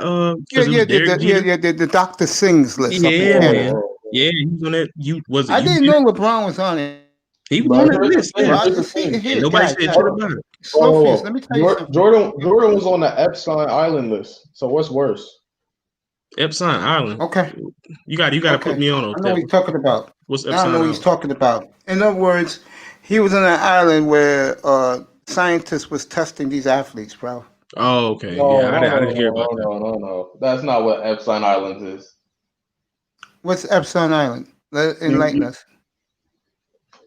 It's basically like, I'm trying to be euphemistic here, right? A kiddie play island, if you catch my drift. Bro, dealing with kids versus taking steroids. One will help your craft. I'd rather take steroids than be a guy that's playing with little girls. That don't make you jump higher. I'm gonna leave that alone. That don't make you jump higher. Pac-Man, okay, brother. Bro, what's worse? I'll wait for you. No, I'm saying it's worse. Yeah, I'm saying it's worse, but that don't make you jump higher. Steroids is, this is sports. I would rather be busted with steroids any Me day too. week man be busted. Me too, but if you talking sports, with flaunting little girls, bro. I feel you. I'm with you all the way, Mace. But if we talk sports, we can't. Okay, so here's the thing: if we don't make you jump higher, don't make you run faster. We can't buy none of Jordan shoes anymore. I never bought Jordans in my life. I never owned a pair of Jordans. We can't say he's the so your GOAT is a guy who was on Jeffrey Epstein's island. That's your GOAT. Hey man, a whole bunch of motherfuckers been on there. It's fucked up, but it is what it is. Wow, it's fucked up. Alone, Slowfist. I'm gonna leave. No, I'm saying it's fucked up, but it is what it is, bro. It's bro. Didn't they say Trump was on there? Yeah, Trump was there. Yes, he was. The motherfucking the Facebook nigga. Yep, he was get there. off Facebook. Twitter nigga, get off Twitter. I mean, come on, bro. Yeah, they were all there. The Clintons. So take back your vote from 20 years ago. Bill Clinton was notorious for being there. Yeah, so I mean, yeah, bro. I mean, what you gonna say? What you gonna get off Twitter? You gonna get off Facebook? You gonna get off? Yeah, come on, man. What's up, Abdul? We can't deify these people though. I don't deify nobody, bro. I think I don't hear you, bro. Yeah, and he's not muted either. Yeah, you're not I can't hear you either. It's your sound, bro. Sound. Let me show him. Abdul, check your sound. Check your sound.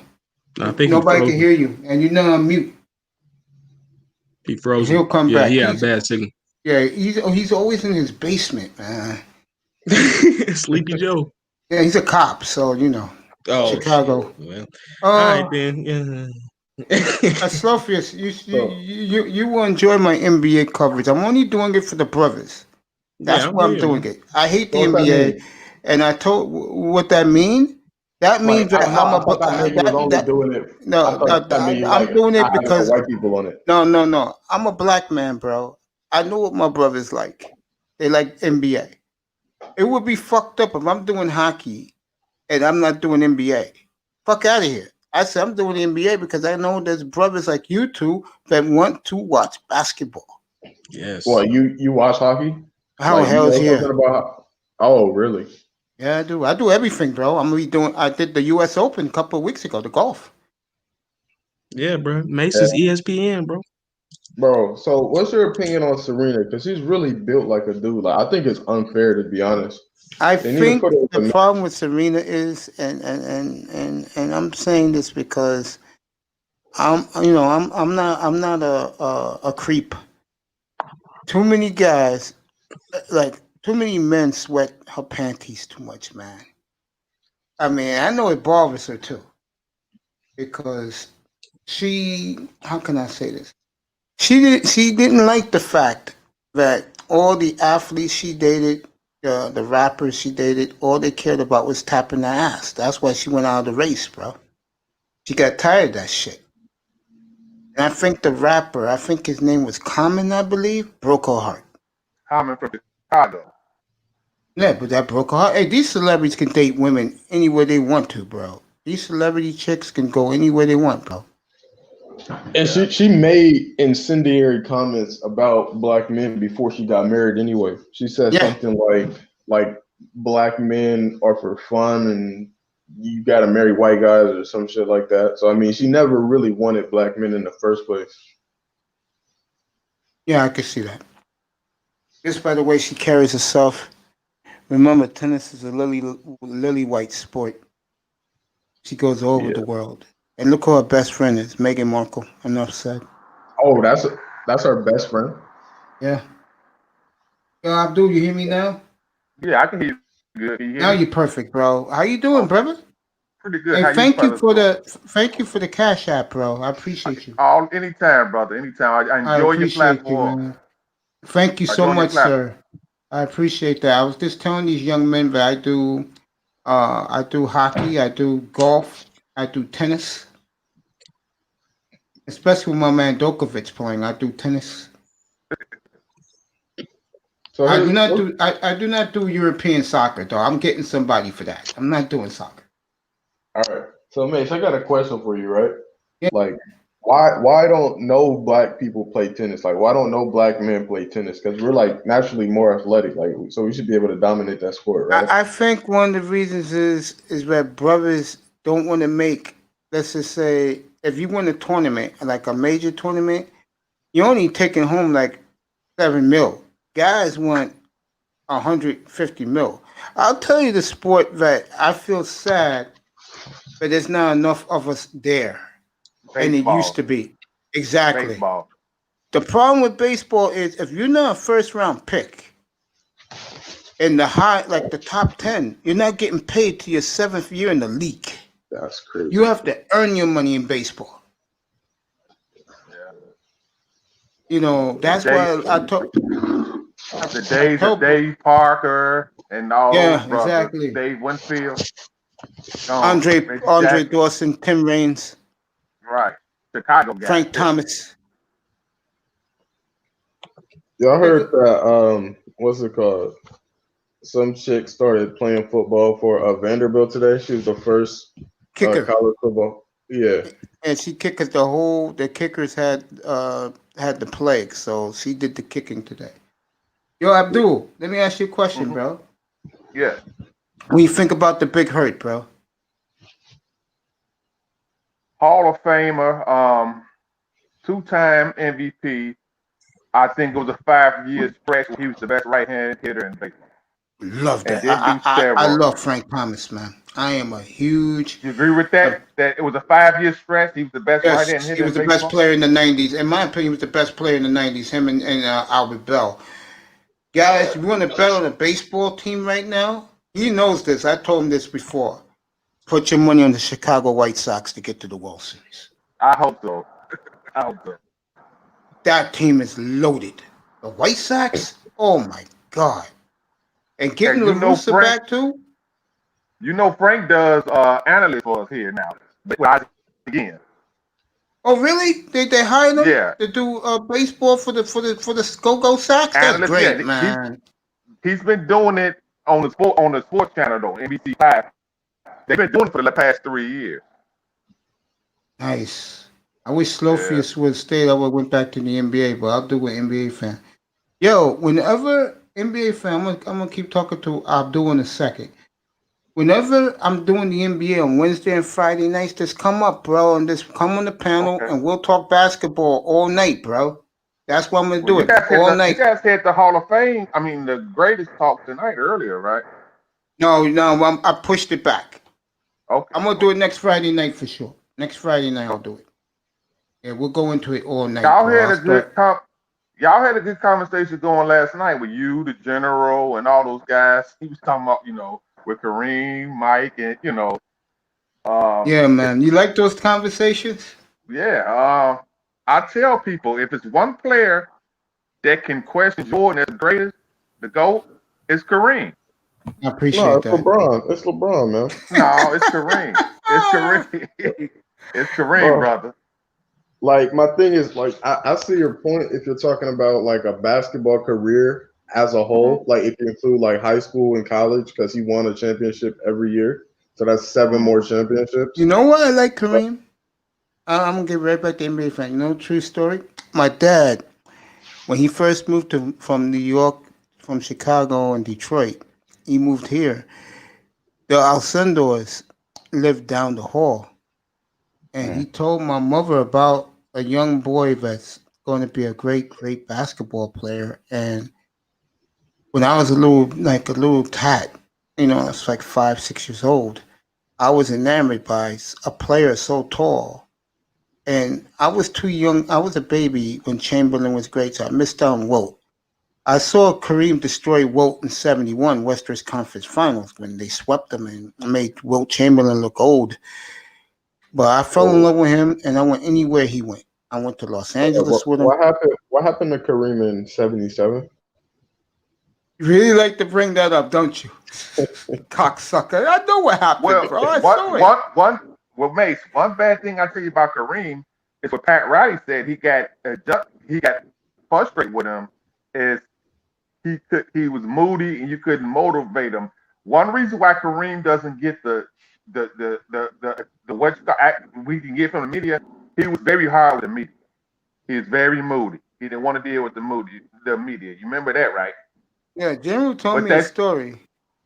He became a great karate fighter. Cut that out. You talking about with the Bruce Lee movie? Yeah, that's what Pac-Man said. Yeah. Let me answer this guy's question real quick. I saw what happened in '77, kid. Trust me. I saw, but I'll That's your say goat. this: watch Game 2. They have Okay, it bro. on Okay. YouTube. No. Not to cut you off, bro. He gonna go there with that one. What happened to LeBron in 2011 against Dallas? Is Dirt. that the goat? He averaged 8 points in the fourth quarter. He averaged 8 points in the fourth quarter. And like the general said last night, he was trying to chase around Jason Terry and all them, and he didn't show up.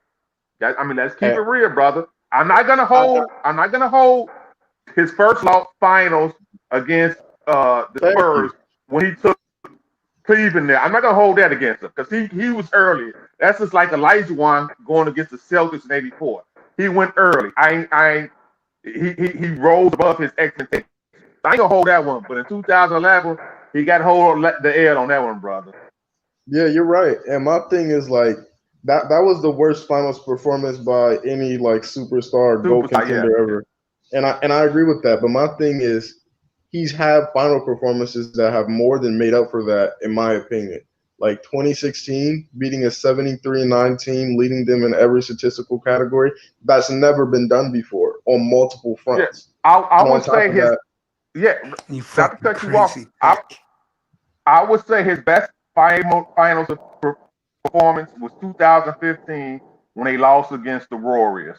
When Kyrie went down and he played great there. I give him that. He played magnificent. I give him that.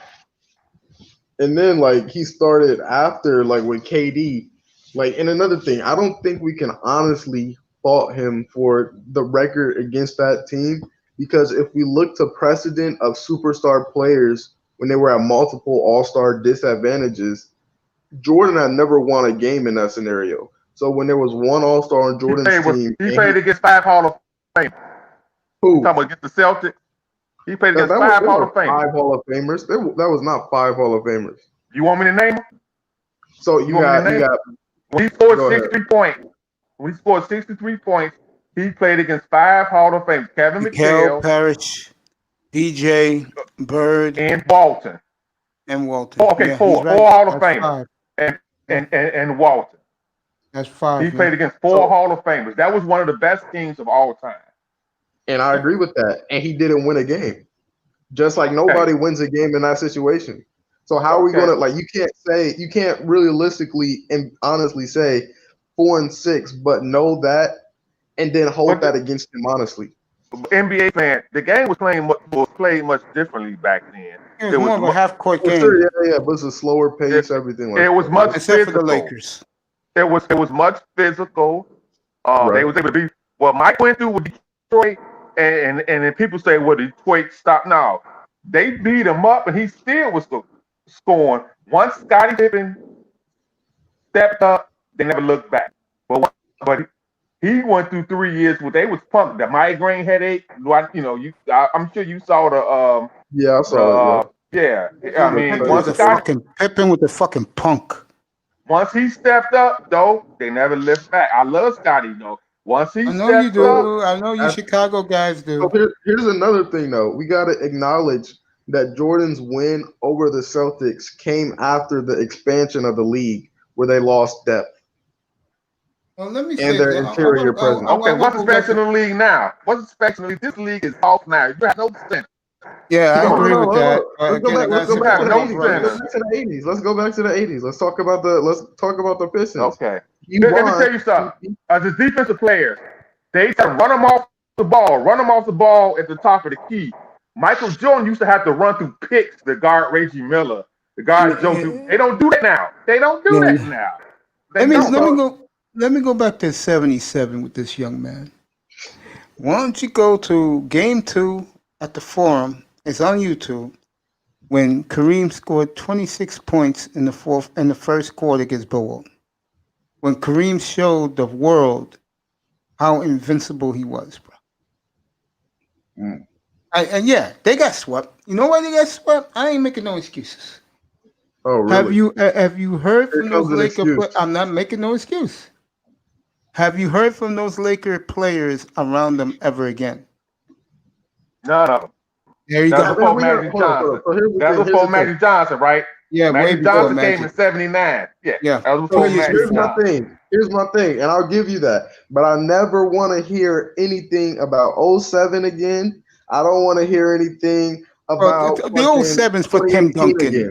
The 07's for Tim Duncan. The 07, we don't hold that. Listen, brother, we don't hold that against LeBron.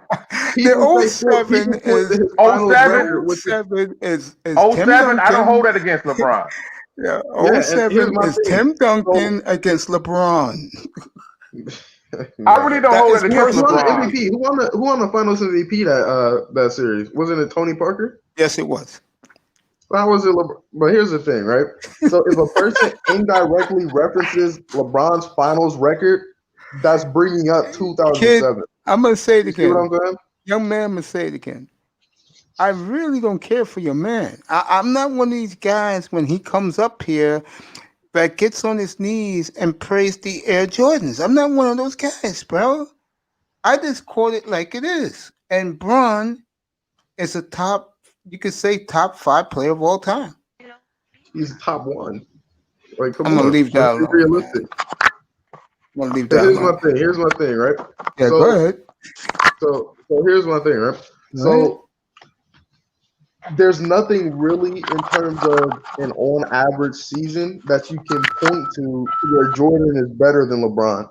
If you look at how efficient they are relative to their eras, if you go to like Basketball Reference and you go to adjusted shooting, right? And you compare, and it shows you how Jordan shot, and then it shows you league averages for each year. And when you look at that, LeBron was further away, way more efficient than average than Jordan was in his own league. So we understand like how Hello? you know. What I'm You saying? guys hear me? Yeah. Yeah, we hear you. Yeah, what we were hear you, saying? bro. Abdul, we hear you, brother. Yeah, man. See, the one thing about you, young man, you gotta. Yeah, we hear you now. We're gonna. You gotta give me a one-on-one interview, NBA fan, because you intrigue me. Plus your career, what you do for a living, is fascinating.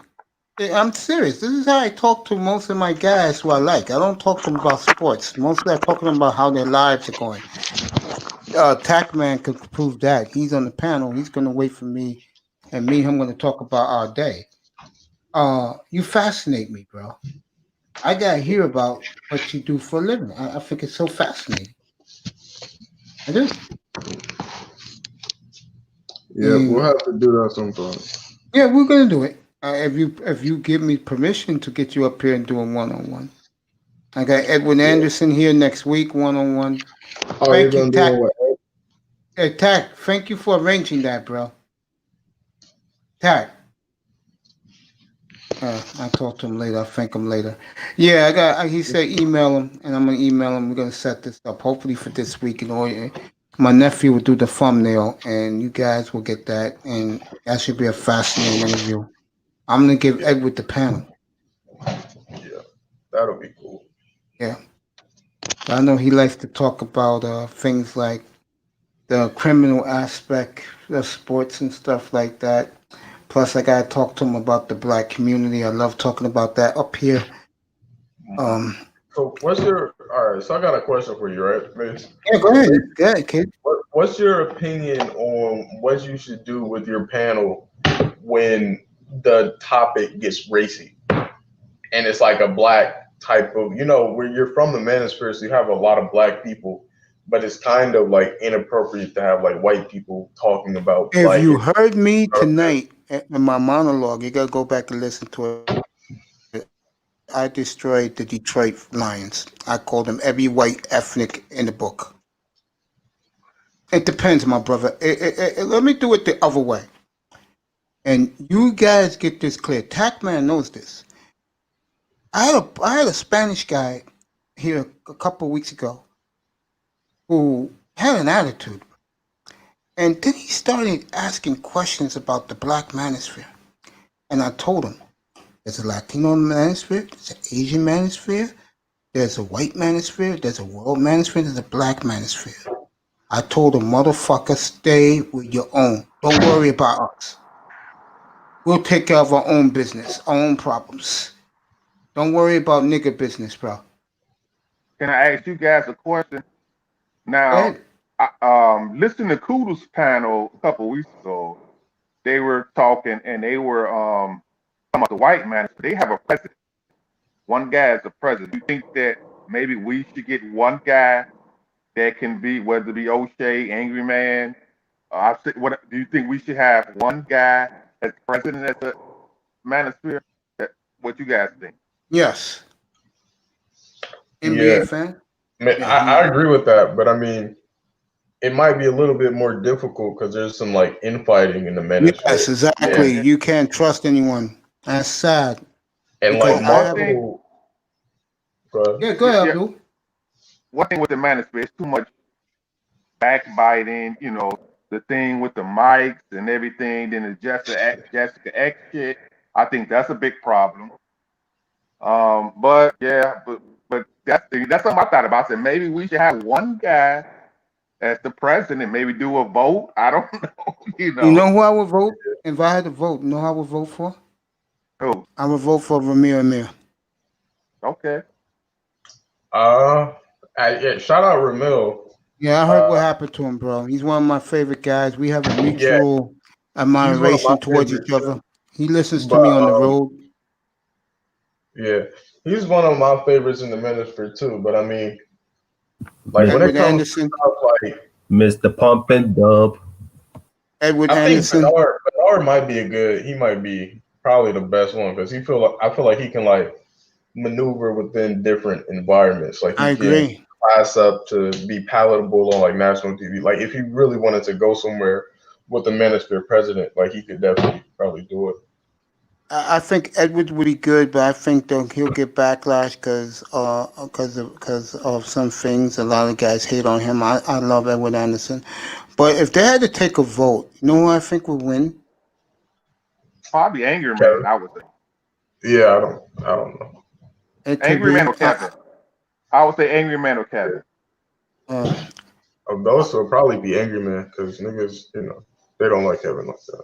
Yeah, fantastic. I think we'll get a lot of votes. One thing with Angry Man, since he's been talking this politics shit with this conservative shit, his numbers have reached the sky. Have y'all been paying attention to that? His numbers have reached But the you know sky. what I'm hearing through the grapevine? You know what I'm hearing through the grapevine? Donovan Sharp and his boys, they're going to run Rumshot take over the manosphere. You got everything going for right now. Donovan Sharp, I watched his live stream on Thanksgiving night. I did too. He had 1,400 with Coach Adams. He had like 1,400 motherfuckers in there. Yeah, but here's the problem with that. We're niggas, bro. And if those two, let's say they work together with the other guys like Lucario, who he's building with, it's going to be a lot of white guys in this manosphere, bro. And I'm not going for that shit. Right. Well, this is the problem I have with Jessica X. I mean, I don't know if you guys like her or not, but no, I have a nice relationship with her. I'm not. But one thing I have a problem with. Well, what was you gonna say? Yeah. Huh? Well, I was saying, what were you gonna say?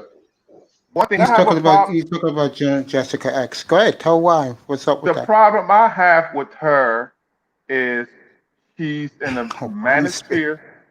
She's in the manosphere space, and she's talking down about Black American women. She's not camming up, number one. She's talking bad about Black women, and most of them who she has beef with, they cams up. And my thing is that setting the tone for her to go and somebody told me, I don't know, I didn't see this myself, that she had a white guy on her panel talking down against, that was from Tommy Sotomayor's show talking about. So that's a problem. That's a concern I have. That's all I'm saying. Yeah, and one thing about that is we've seen like a lot of females who came up from the manosphere. They got their like initial clout from the manosphere, and then when they blew up past the manosphere, they talk shit about like Black men after. Like if you know, like Paris Milan, she was in the manosphere. I saw a video on that the other day, brother. I saw a video. Somebody put a video on that the other day, but he also mentioned Jessica in that video, and he referenced two videos about the sex dolls And then one video she said is black relationships dead. Now don't say. I mean, I take offense to that. I'm a widow. I was married to a black woman. I have a black lady right now. I think I was blessed to have 2 black women who love me, and I have to go through the bullshit. You know, Right. you understand what I'm saying? So I think Yeah, it we is. do. That's the only problem I have with it. And at the end of the day, it's not. You might have a problem with the place it's coming from, but she's saying she's parroting everything from the manosphere. Everything that they normally talk about is just coming from her, and it makes sense why she's blowing up because men like hearing women talk about shit. You know what I'm And they saying? love So her accent too. yeah, so that's Fuck her, basically it. fuck her accent. I think Fuck, me fuck personally, her because accent. Come on, we came mate. in, because me and her came in the manosphere at the same time. I look at her as like a good friend, and the first I pulled the Thai City, guys, and what I mean by that is, as soon as I got my platform up, I just left that manosphere altogether. I go back once in a while, but just to listen. I don't like talk shit. I appreciate the brothers in the manosphere, all you guys, because you guys are me. I'm you. We're all black men. And I would rather die than sell out my race, bro. That's just me. Right. You know, guys sweat these black women panties too much, man. And it's sad how simpish they can be. Man up, grow a pair.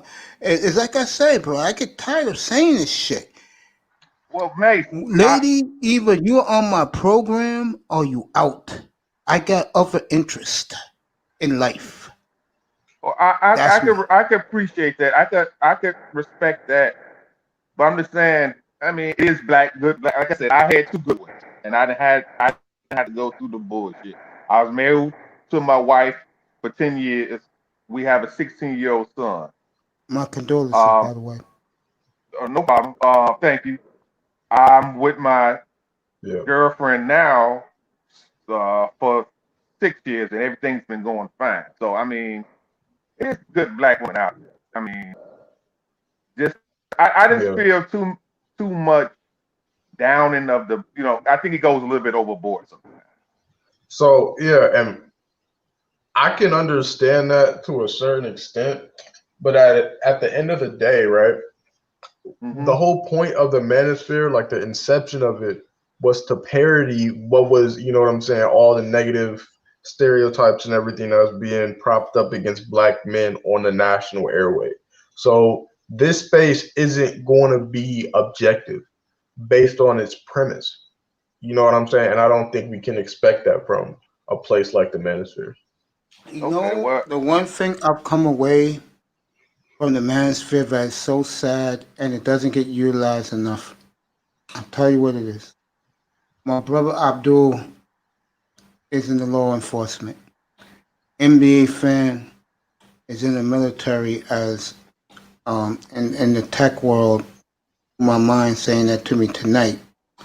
Tech man here, his knowledge of everything, investments, business investments, making money, growing money, is something that we don't have nothing of in the goddamn manosphere.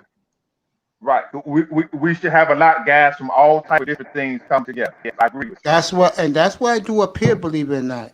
I mean, we had a show. I think NBA fan was up here a couple months ago when I started, and all night, Abdul, it was all about business and investments and making money and stocks all night. Right. I did a 12-hour show. I did 3 shows that night. This man, Tac Man, was with me all day. The whole 12-hour stint I did. The first show I did in the morning was how to be a man's man. And I guys left that room that night, that morning, saying, "Damn, Mace, I didn't know you was that deep."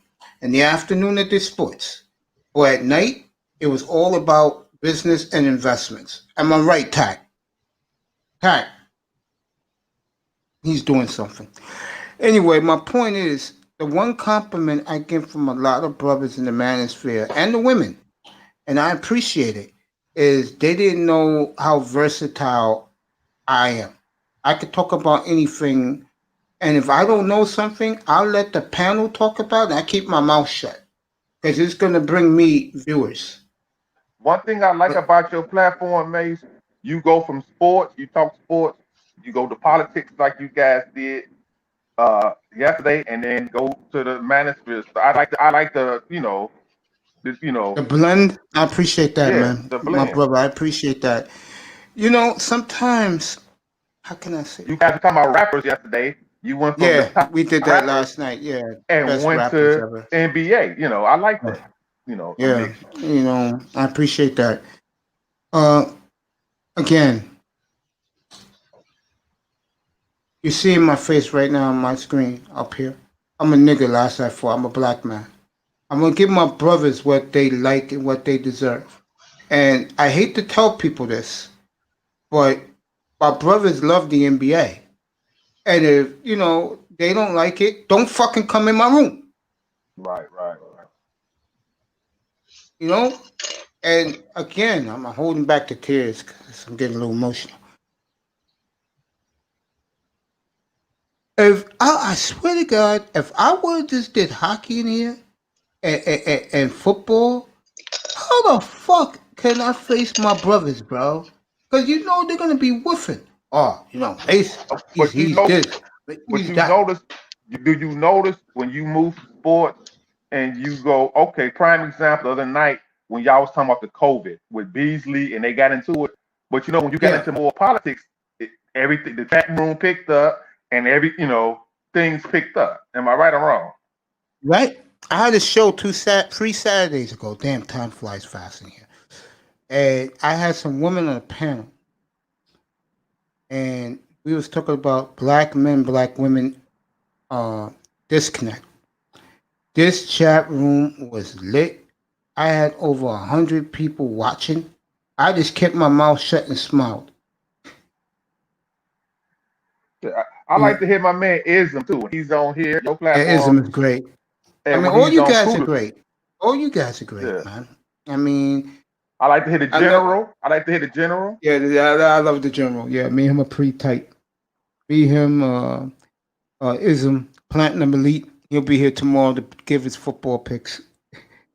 Well, I'm impressed with myself, and it has nothing to do with ego. I'm impressed how people from the chat rooms of the manosphere support me. And that means a lot to me. Because I was telling Zachy about half hour ago, he was here before he left. I said, my advice is keep making friends with guys in the chat room because they're going to be the ones to support you. One suggestion, Mace, put your Cash App, drop it more often because the only reason last night was my first time hitting it because I never seen it. So drop that down more often. You're gonna see more brothers gonna hit it. Well, and pretty soon. I tell you what's helped me too, fellas, boxing. I give these guys boxing. This room is filled up. They love it. So I give my brothers what they want. And again, I'm just so impressed of the intelligence of our brothers, man. Makes me feel so proud of all you guys, man. I respect law enforcement. I'm not one of these guys, Abdul, that hates the cops. I try to support the police department here in New York, but they're too fucking racist, bro. My understanding is another brother, Charles, that's in the manosphere. Charles Faulkner. Yeah, Faulkner. Okay, he's another. Okay, that's what Angry Man told me that, and somebody else told me that. I know he had PGS platform a lot. Yeah, he's always in places like. Is he in Tommy Sotomayor, NBA fan? I don't know. Yeah, because I don't do Tommy Sotomayor, but I do agree with a lot of the things he says. But I don't go there, All right, yeah. Mace, I'm about to get off. Hey, you going to cool this room, kid? No, I'm going to sleep. All right, man. Hey, I forgot. You don't really. Hey, one more question. Football, college football. Your Buckeyes going to get it through this year, bro? I got no idea what's going on, bro. All right, Be honest. yeah, man. Bit about the Browns. Defense, man. Defense got they're young, but they have Yeah, potential. But they're young. this season's been disappointing. Really? I think they'll be fine. Personally, they'll be undefeated in the Big Ten, and they're gonna go to. They're gonna figure it out. The field not gonna have that kind of game consistently, so he'll adjust to it. They have enough talent, as I say. My only question is a running back. Like I say, I'm not a fan of Master T. I'm more fan of a J.K. Dobbins, Ezekiel Elliott. What's his name? Maurice Correct back in the day. Those Eddie Joe. Those are my fan. But Master T, I'm personally, I'm not impressed with him. What a fucking backfield at one time. Robert Smith and fucking but Robert Smith used to play for Ohio State too, I think. yeah, Robert Smith and the guy who won the Y'all had Heisman. some beef. They had some beef from there. Robert Smith. Remember, what's his name? Eddie George. Beanie Really? Wells. They had beef? Beanie Wells, that's my cousin. Oh, what? Beanie, Hey, I didn't know that. tell your cousin, tell Beanie Wells I said that He's like my third cousin. Sorry. oh, okay. But anyway, tell him whenever you see him at a reunion, tell him I said that Mace Taggart said that one love, bro. I like Beanie myself when he was in Ohio State. Yeah, I need a Beanie Wells jersey, man. One of the best jerseys in all of sports is the Ohio State Buckeyes, both the white one and the red one. My favorite one was my Oregon Duck, black. Good night, kid. Black and silver. All right, brother. Take it easy. You out too? No, I was telling him take it easy. The guy that Okay. jumped off. Man, I cannot believe that but yeah, I'm gonna do NBA for the brothers every Wednesday and Friday night.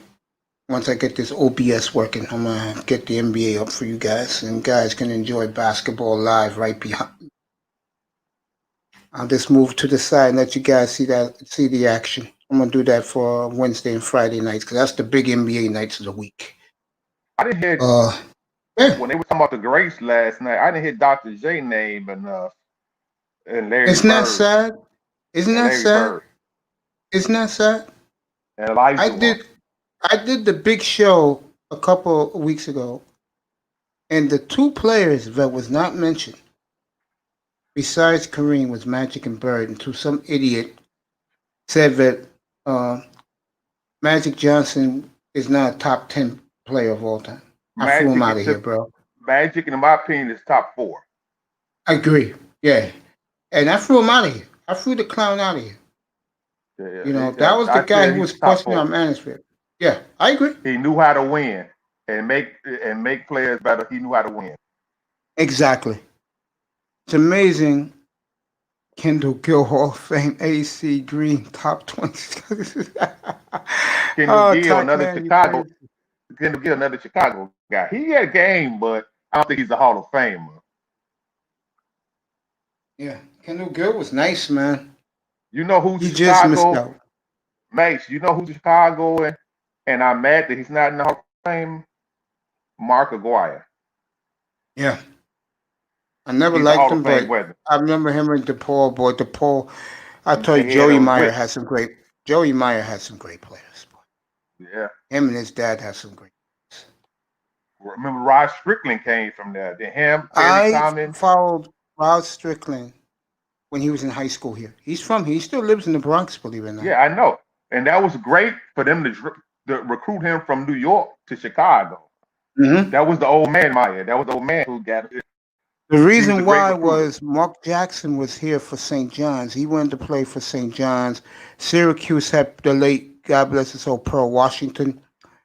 Great college player, Syracuse. Yeah, so he went to play for the Myers. And remember that game DePaul played St. John's 1987, man. Against Mark Jackson. He Terry bust Thomas. Mark Jackson's ass, Terry bro. Thomas missed the free throw on purpose, and they put it back in. It went to overtime. Yeah, I remember. I love watching games every Saturday from Rosemont Horizon, man. Yeah. And it's like Tony Jackson played 10 years for DePaul. But one thing people don't forget that when Magic and Bird played in the finals in '79, the college finals, Indiana State played against DePaul with Terry, and Mark Aguirre missed a layup that would remember have that. tied the game. That was a great team. Let me ask you something, because Isaiah didn't go to DePaul. He had an issue with Ray Meyer? No, you know why Isaiah went to Indiana? Do you ever see the movie Hoop Dreams? Yeah. That coach, Penn, it starts with a P. He was good friends with Bobby Knight. He was Bobby Knight. Now you notice Bobby Knight never recruited any players from the public leagues in Chicago. He got Isaiah because he went to St. Joe's. That's the same Jews school Arthur A.G. went to, the Hoop Dreams. At first, then he had to go to Marshall, and they won the city championships in '91. But yeah, that was the reason he went there, because of that coach. He had a great relationship with Bobby Knight. Bobby Knight never recruited the players from Chicago public schools. Yeah, sad, because back in the 70s and 80s, Chicago had some great high school players. Yeah. And And the guy Mark Aguirre and Isaiah grew up together in Chicago on the West Side. and I forgot who's the third reel of that. Oh, the guy, Darryl Walker was the third guy. Yeah. Yeah, Darryl Walker played for the Knicks for a little while. And Eddie Johnson, he even played for the Phoenix Suns. Eddie, He was from Westhouse, the same school from Hershey Hawkins. Yeah, Hershey. Yeah. Boy, you bringing up some memories, man. Yeah. You know who my favorite DePaul player was besides Rod Strickland? Comedies. Nah, I wasn't a Dallas Comedies guy. Terry Cummings. Oh, yeah. And that's what I'm saying. I tell the people Jordan had to fight with, because Jordan rookie year, they lost to Milwaukee, I want to say 3-1 in the first round. Yeah, I And remember that. and they had Dallas, they had Comedies, not Comedies, but Terry Cummings, and they had Sidney Moncrief, and they had Paul Moncrief. Pressey, and they had Paul Moncrief was Pressey and Jack Sigma. Yeah, Moncrief was a bad boy. He came out the same draft as Magic. Yeah. Yeah, He went was a third. bad boy No, he went from fourth. Arkansas. Yeah.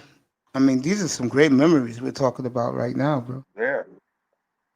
Yeah, Chicago. When did you all know in Chicagoland that the Bulls was ready to take over? When did you guys know in Chicago, the fans, the people of Chicago? Like I said earlier, when Scottie Pippen finally stood up for himself. When he stood up, that's when we was ready. 1991. 1991. They never looked back. You notice they never looked back after that. No, they didn't. And they should have won 8 in a row. Yeah. And even after we stood up against the Pistons, he had a couple occasions we still beat the Knicks, but that 92 finals, he let them punk them around a little bit, a few games. I remember Oakley. He let Oakley and X-Man them punk them around, and Mason punk them around a little bit. Then Mike told, hey, you got to step the fuck up, Tag, you crazy, man. Yeah, man, I'm talking to my man Abdul Jones here late at night, smoking his stogie, and we're talking about Chicagoland. I want to go back to the White Sox for a quick second. When I look at them player for player, this is the best team you could argue in baseball with the Los Angeles Dodgers. I remember the trade when they got the pitcher has to step up. Yeah, I remember Adam Eaton was traded. It was the joke that Chicago got Washington was played. You all know what happened to Washington 3 years later. Good for them. Congratulations. But the White Sox, Adam Dunn. And I look at the White Sox now. They got a little taste of playoff action. I look at them and I see the next dynasty in baseball. The American League is up for grabs. I think they can win I think they will not. They will win the American League this year coming up. The Yankees got some good players in their farm system. But the Yankees, bro, they have to spend for pitching. And usually when they do that, they got lucky with Sabathia. Everything went well for them in 2009. Yankees gonna have to go in that bank again, and they don't let. And then the Steinbrenner sons don't like doing that. Believe it or not, they don't. They like to be. George Hank. that money. And Hank just passed away, God bless his soul. So Hal's running the franchise by himself, and he doesn't like to spend money. He really don't, but he has to because they have no pitching. And I hate to say this for the Yankees and their dumbass fans because I hate the Yankees, bro. So you never was a Yankee fan growing up in New York? Never. I hate all the New York teams, believe it or not. Wow, that's different. Except for the Devils. Okay. The Devils have respect, the hockey team. I just think the White Sox is their time. And you look at the American League, all the good teams are dying. Boston, dead. Yeah. Toronto's going to be your competition, though. Toronto's going to be your main. Toronto is loaded. Just like the White Sox, they're loaded. And Tampa, too. The pitcher wants out. I don't blame him. He was humiliated by the manager. He was pitching flawlessly in Game 6, and he took him out after the last, like the scrub catcher hit a single. I mean, come on, man. So they're going to accommodate him. I'll tell you, if I'm the White Sox, I'll go get Snell. Because you got the access to get Snell from Tampa. You really do. Yeah. If I'm the White Sox, I would go get him, to tag him up with Gigalito and the other kid. And right there, it should be free. Yeah. I would do it if I'm the White Sox. You got the assets to go get him. You do. I would go do it. I just look at the White Sox right now, and I see a dynamo, man. I don't think they're going to be touched. They stay healthy. No one's going to hit with them in the American League.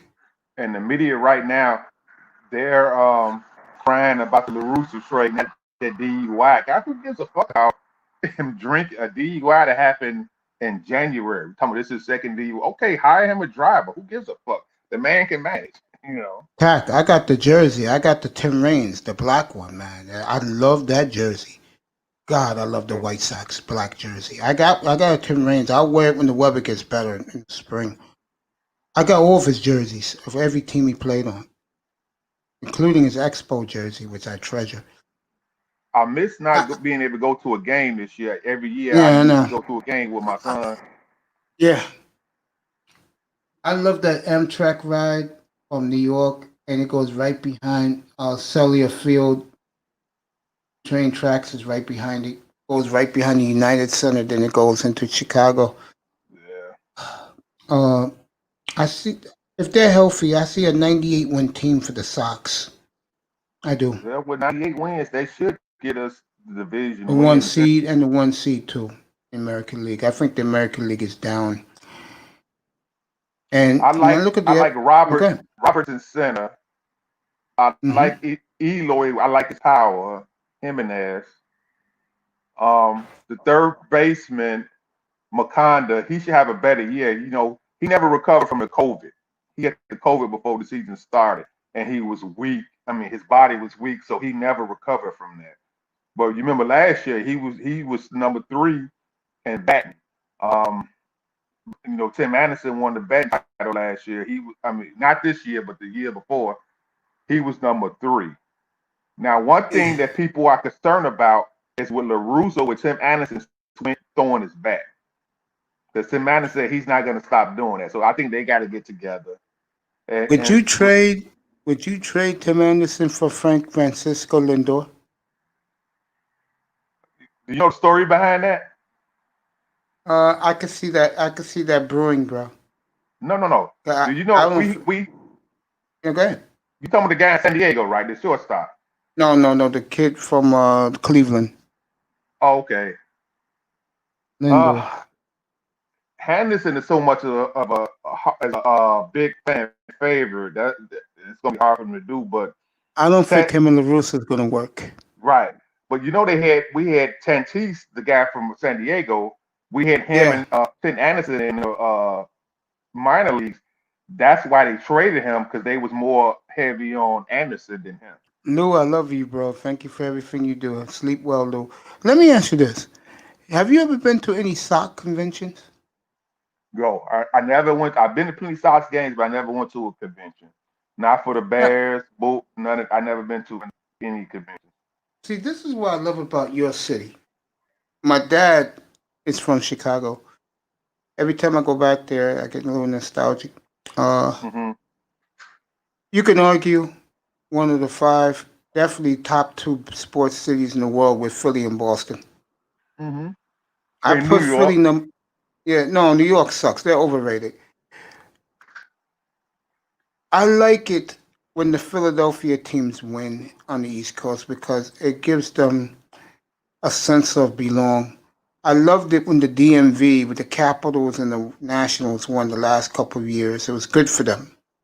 Make them feel like they belong because everything is so New York and Boston centric. Chicago, to me, is number one. And when it comes to sports fans and politics and food, you know I love the food in your city. Yeah. Tell me how it is. Tell me how it is as a brother living in a city like Chicago. Well, Chicago is a very diverse city, probably the most diverse city in the country. Whereas when I say diverse, I'm saying all the races live in one neighborhood. You know, you got the Italians, you got a Polish. It's very diverse. The Italians, Polish, Hispanics, everybody lives in one neighborhood. So it's very diverse. It's getting better. Going downtown, everybody goes down there. So, but it's one very diverse city, and I see that even patrolling, working, the city as a police officer. I work primarily in the black neighborhood on the west side. Um, so 90% of the people I'm dealing with is black. But it's probably the most diverse city in the country. Um, Living here is very diverse, but here you see the issues. I'm just talking among black men here. One of the things. Let me ask you this: what would you say the percentage of black women in Chicago who date out? Who date out? Yeah. Just Curious to living hear here. this. I'm 40. I just turned 48 last week. Happy Living here my belated whole. birthday, my friend. Thank you. I would say 20%. Okay, here is 90%. No, yeah, I would say 20-25%. It is That's why so I say bad this is for one of the most diverse cities. I mean, yeah, most. If you find get the up here, average bro. across, The Chicago Brethren's gonna pop up here in a minute. I guess he finished his platform because he is fighting words with Scythe Bud. He will be up with us in a second. Get up here, bro. I is just that the dropped him. boxing guy? Yeah, on your neck I of the think I woods. talked to Yeah, him before. He has his own platform. yeah. Okay, Fighting tell him to words with drop the Scythe link. Bud. I'll Tell him tell to him when drop he the link. pops up here. Yeah, when he pops up here, I'll tell him to drop the link. Scythe Bud, do your Chicago brother Officer Jones a favor. Drop your link for Fighting Words with Scythe Bud. Drop the link. Yeah. Chicago interests me because I told you my dad's from there, so that's part of me is from there. I have family there. They don't know me, but I'm very proud that half of me, because my demeanor, as you could tell, is a Midwestern demeanor more than an East Coast demeanor. I'm very laid back. I think it's good when Chicago is popping. Mm-hmm. Very He's good. he's from Joliet, Illinois. Okay. Yeah, So he's drop the from the link, west bro, and come suburb. up here. Yeah, come up here, bro.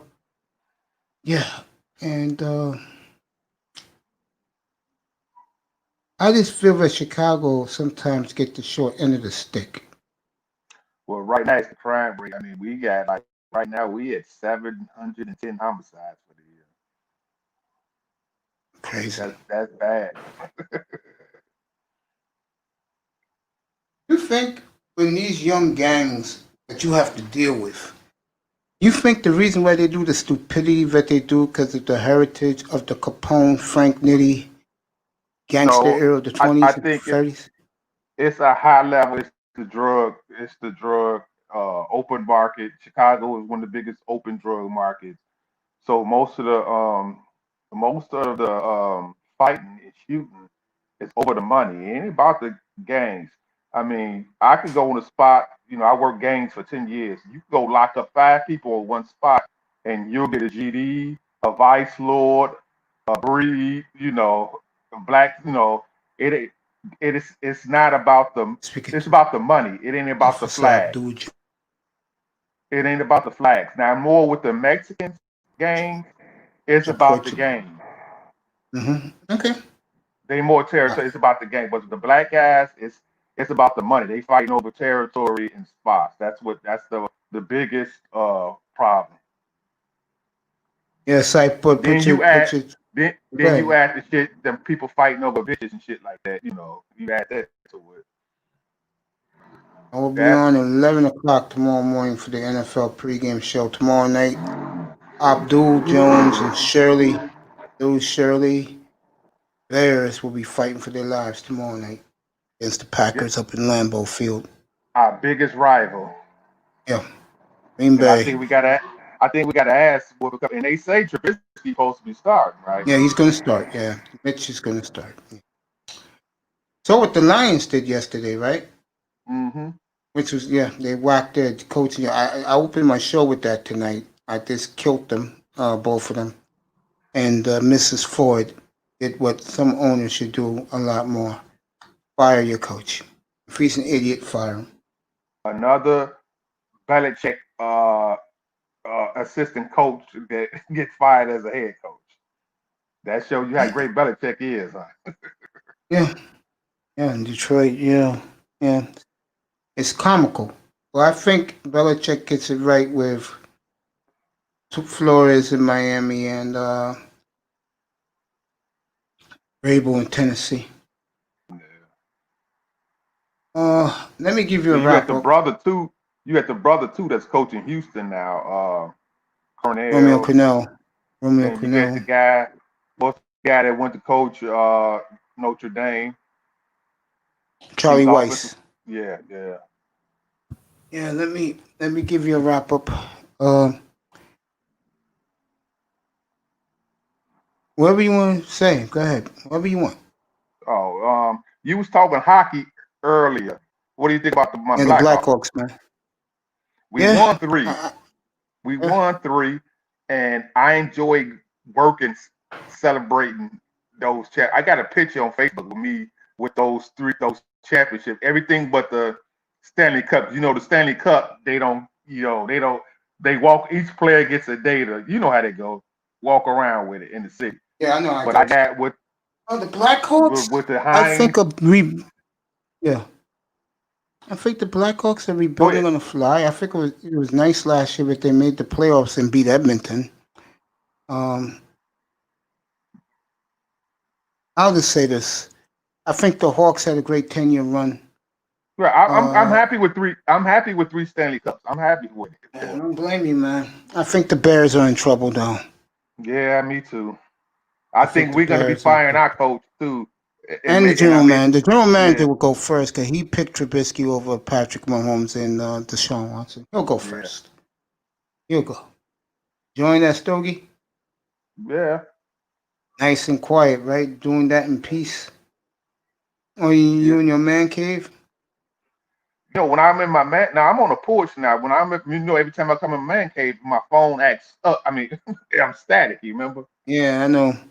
I think I got my phone together. So next time I check it down there because it's much warmer down there because I'm on the You porch. know, you're always welcome here, officer, and I appreciate you and all you do and the Chicago Police Force. I know there's bullshit going on the force. I'm not going to get into that with you tonight. I'll do that in an earlier night. But stay safe, my friend.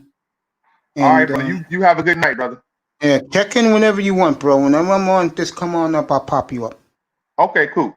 All right. Good night, Officer Jones. Good night. That is the great officer, Abdul Jones from Chicago PD. Always support your police department. I always say this. If you're not doing crimes, you never worry about the police. I never worry about the police because I don't do crimes. It's a simple. Right. All right, man. Just don't arrest me, man. I got dope in my trunk. Okay. Good night, bro. Hey, I got cousins. I Night, my friend. I got some kilo. All I got right. some cup. I got a few runners, Don't man. So, indict yourself. Don't indict me, my good buddy. yeah, All please right. don't, man. And, Good All night, right. bro. hey, I'm please gonna don't wrap tell. this up right now. You stick around. You know what wasn't in here tonight? Mr. Miami. I'm shocked. We have done exactly 8 hours tonight, folks. 8 hours of coverage. I give you what you want. Okay. I want to say thank everybody in the chat room. Bud came in late. Commandante Lewis, terrific. Plugging me, Ty Church. Zaki was on the platform tonight. He was outstanding, talking politics. Star Platinum was great.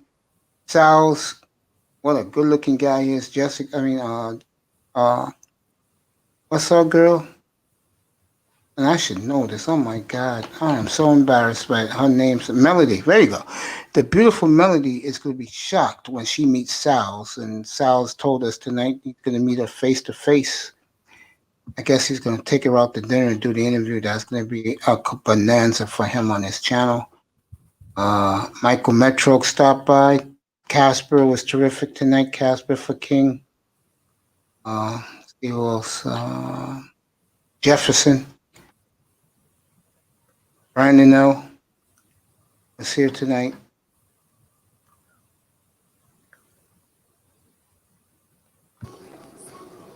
And a host of others. Yo, what up? What's up, brother? Shit, man, my fucking trying to see my headphones acting funny as shit. I just came from this little fight party, the little Tyson Jones little shits. Yeah, you look a little zooted, bro. Yeah, I'm driving under the influence, but it's all good. I'm used to it, man. It's all good, no problems. Hey, tell the CPD officer don't arrest me for the shit. All right, man. He dropped off anyway. I'm ready Yeah, I to go know. off now. Yeah, I ain't gonna incriminate myself. No, it was all good though, man. This is how I live most of the time, man. I'm just stuck like this. But no, but it was good. It was a good fight, man. Like, it was entertaining. You know what I'm saying? It wasn't like a legitimate, actual, like, you know, real fight, but it was good though. You know what I'm saying? For me being a person who's a boxing enthusiast. Thank you, Sudi. I will. You know what I'm saying? For me being a boxing enthusiast, I still had a good time and enjoyed the whole production. You know what I'm saying? They had Snoop Dogg do a whole grandiose performance and shit, man. It was pretty cool, man. I give them that. And the old cast was getting down. It was moving, you know what I'm saying? They was doing their thing, man. Yeah, man. I'm glad you had a good time, man. And who won the other fight? Which one you talking about? You talking about the legit heavyweight fight I was telling you Yes, about? the legit one, yes. Oh, Joe Joyce actually he beat the young dude, Danny Dubois. You know what I'm saying? I'm like, damn, he beat Dubois. He made Dubois quit actually in the 10th round. You know what I'm saying? He took a knee and he didn't get back up. Remember Earl? Oh no, they ain't fought yet, bro. The Errol Spence Danny Garcia fight, that's on the 5th. That's on December 5th. Oh, okay. That's next weekend. Okay, Yeah. you come up here, guys. Want to talk about? Yeah, man, that shit gonna be kind of litty, man. We're gonna. Yo, I'm gonna actually call that shit myself on my channel, man. Y'all can come fuck with me on Fighting Words Cypher Bud. You know what I'm saying? I'll put you up on some game about some shit, and if you know boxing, you know what I'm saying, come through. You know what I'm saying? Let me know what you know what I'm saying, you think about shit. Holla at me. You dig? I think I'm Borgin, man. I'm gonna call it a motherfucking night on you, cuz I appreciate Yo, I you, man. appreciate you, man. I will Hey. see you. I'll see you Tuesday night, bro. We'll talk fights. Salute, fam. Salute to you, man. Get home safely. Peace. Peace. That's the great Cypher Bud. So let me say this. And to BAP, I love you. We have a mutual, let's just say, love fest with each other. We will catch up hopefully Monday or Tuesday. I hope she will pop up and me and her. I'll do a one-on-one interview. Edward Anderson will be here thanks to this man right here. Sometime, if not this week, next week, exclusive with him. And I'm trying to get Pretty Kelly for you guys. No clubbing, no partying, no drinking, no recreational drugs, no smoking. Nothing happens good at this time of the night, fellas. No sex, no women. Good night from the Oasis. I love you. 8 hours of great coverage. I love you guys. Good night. Yo.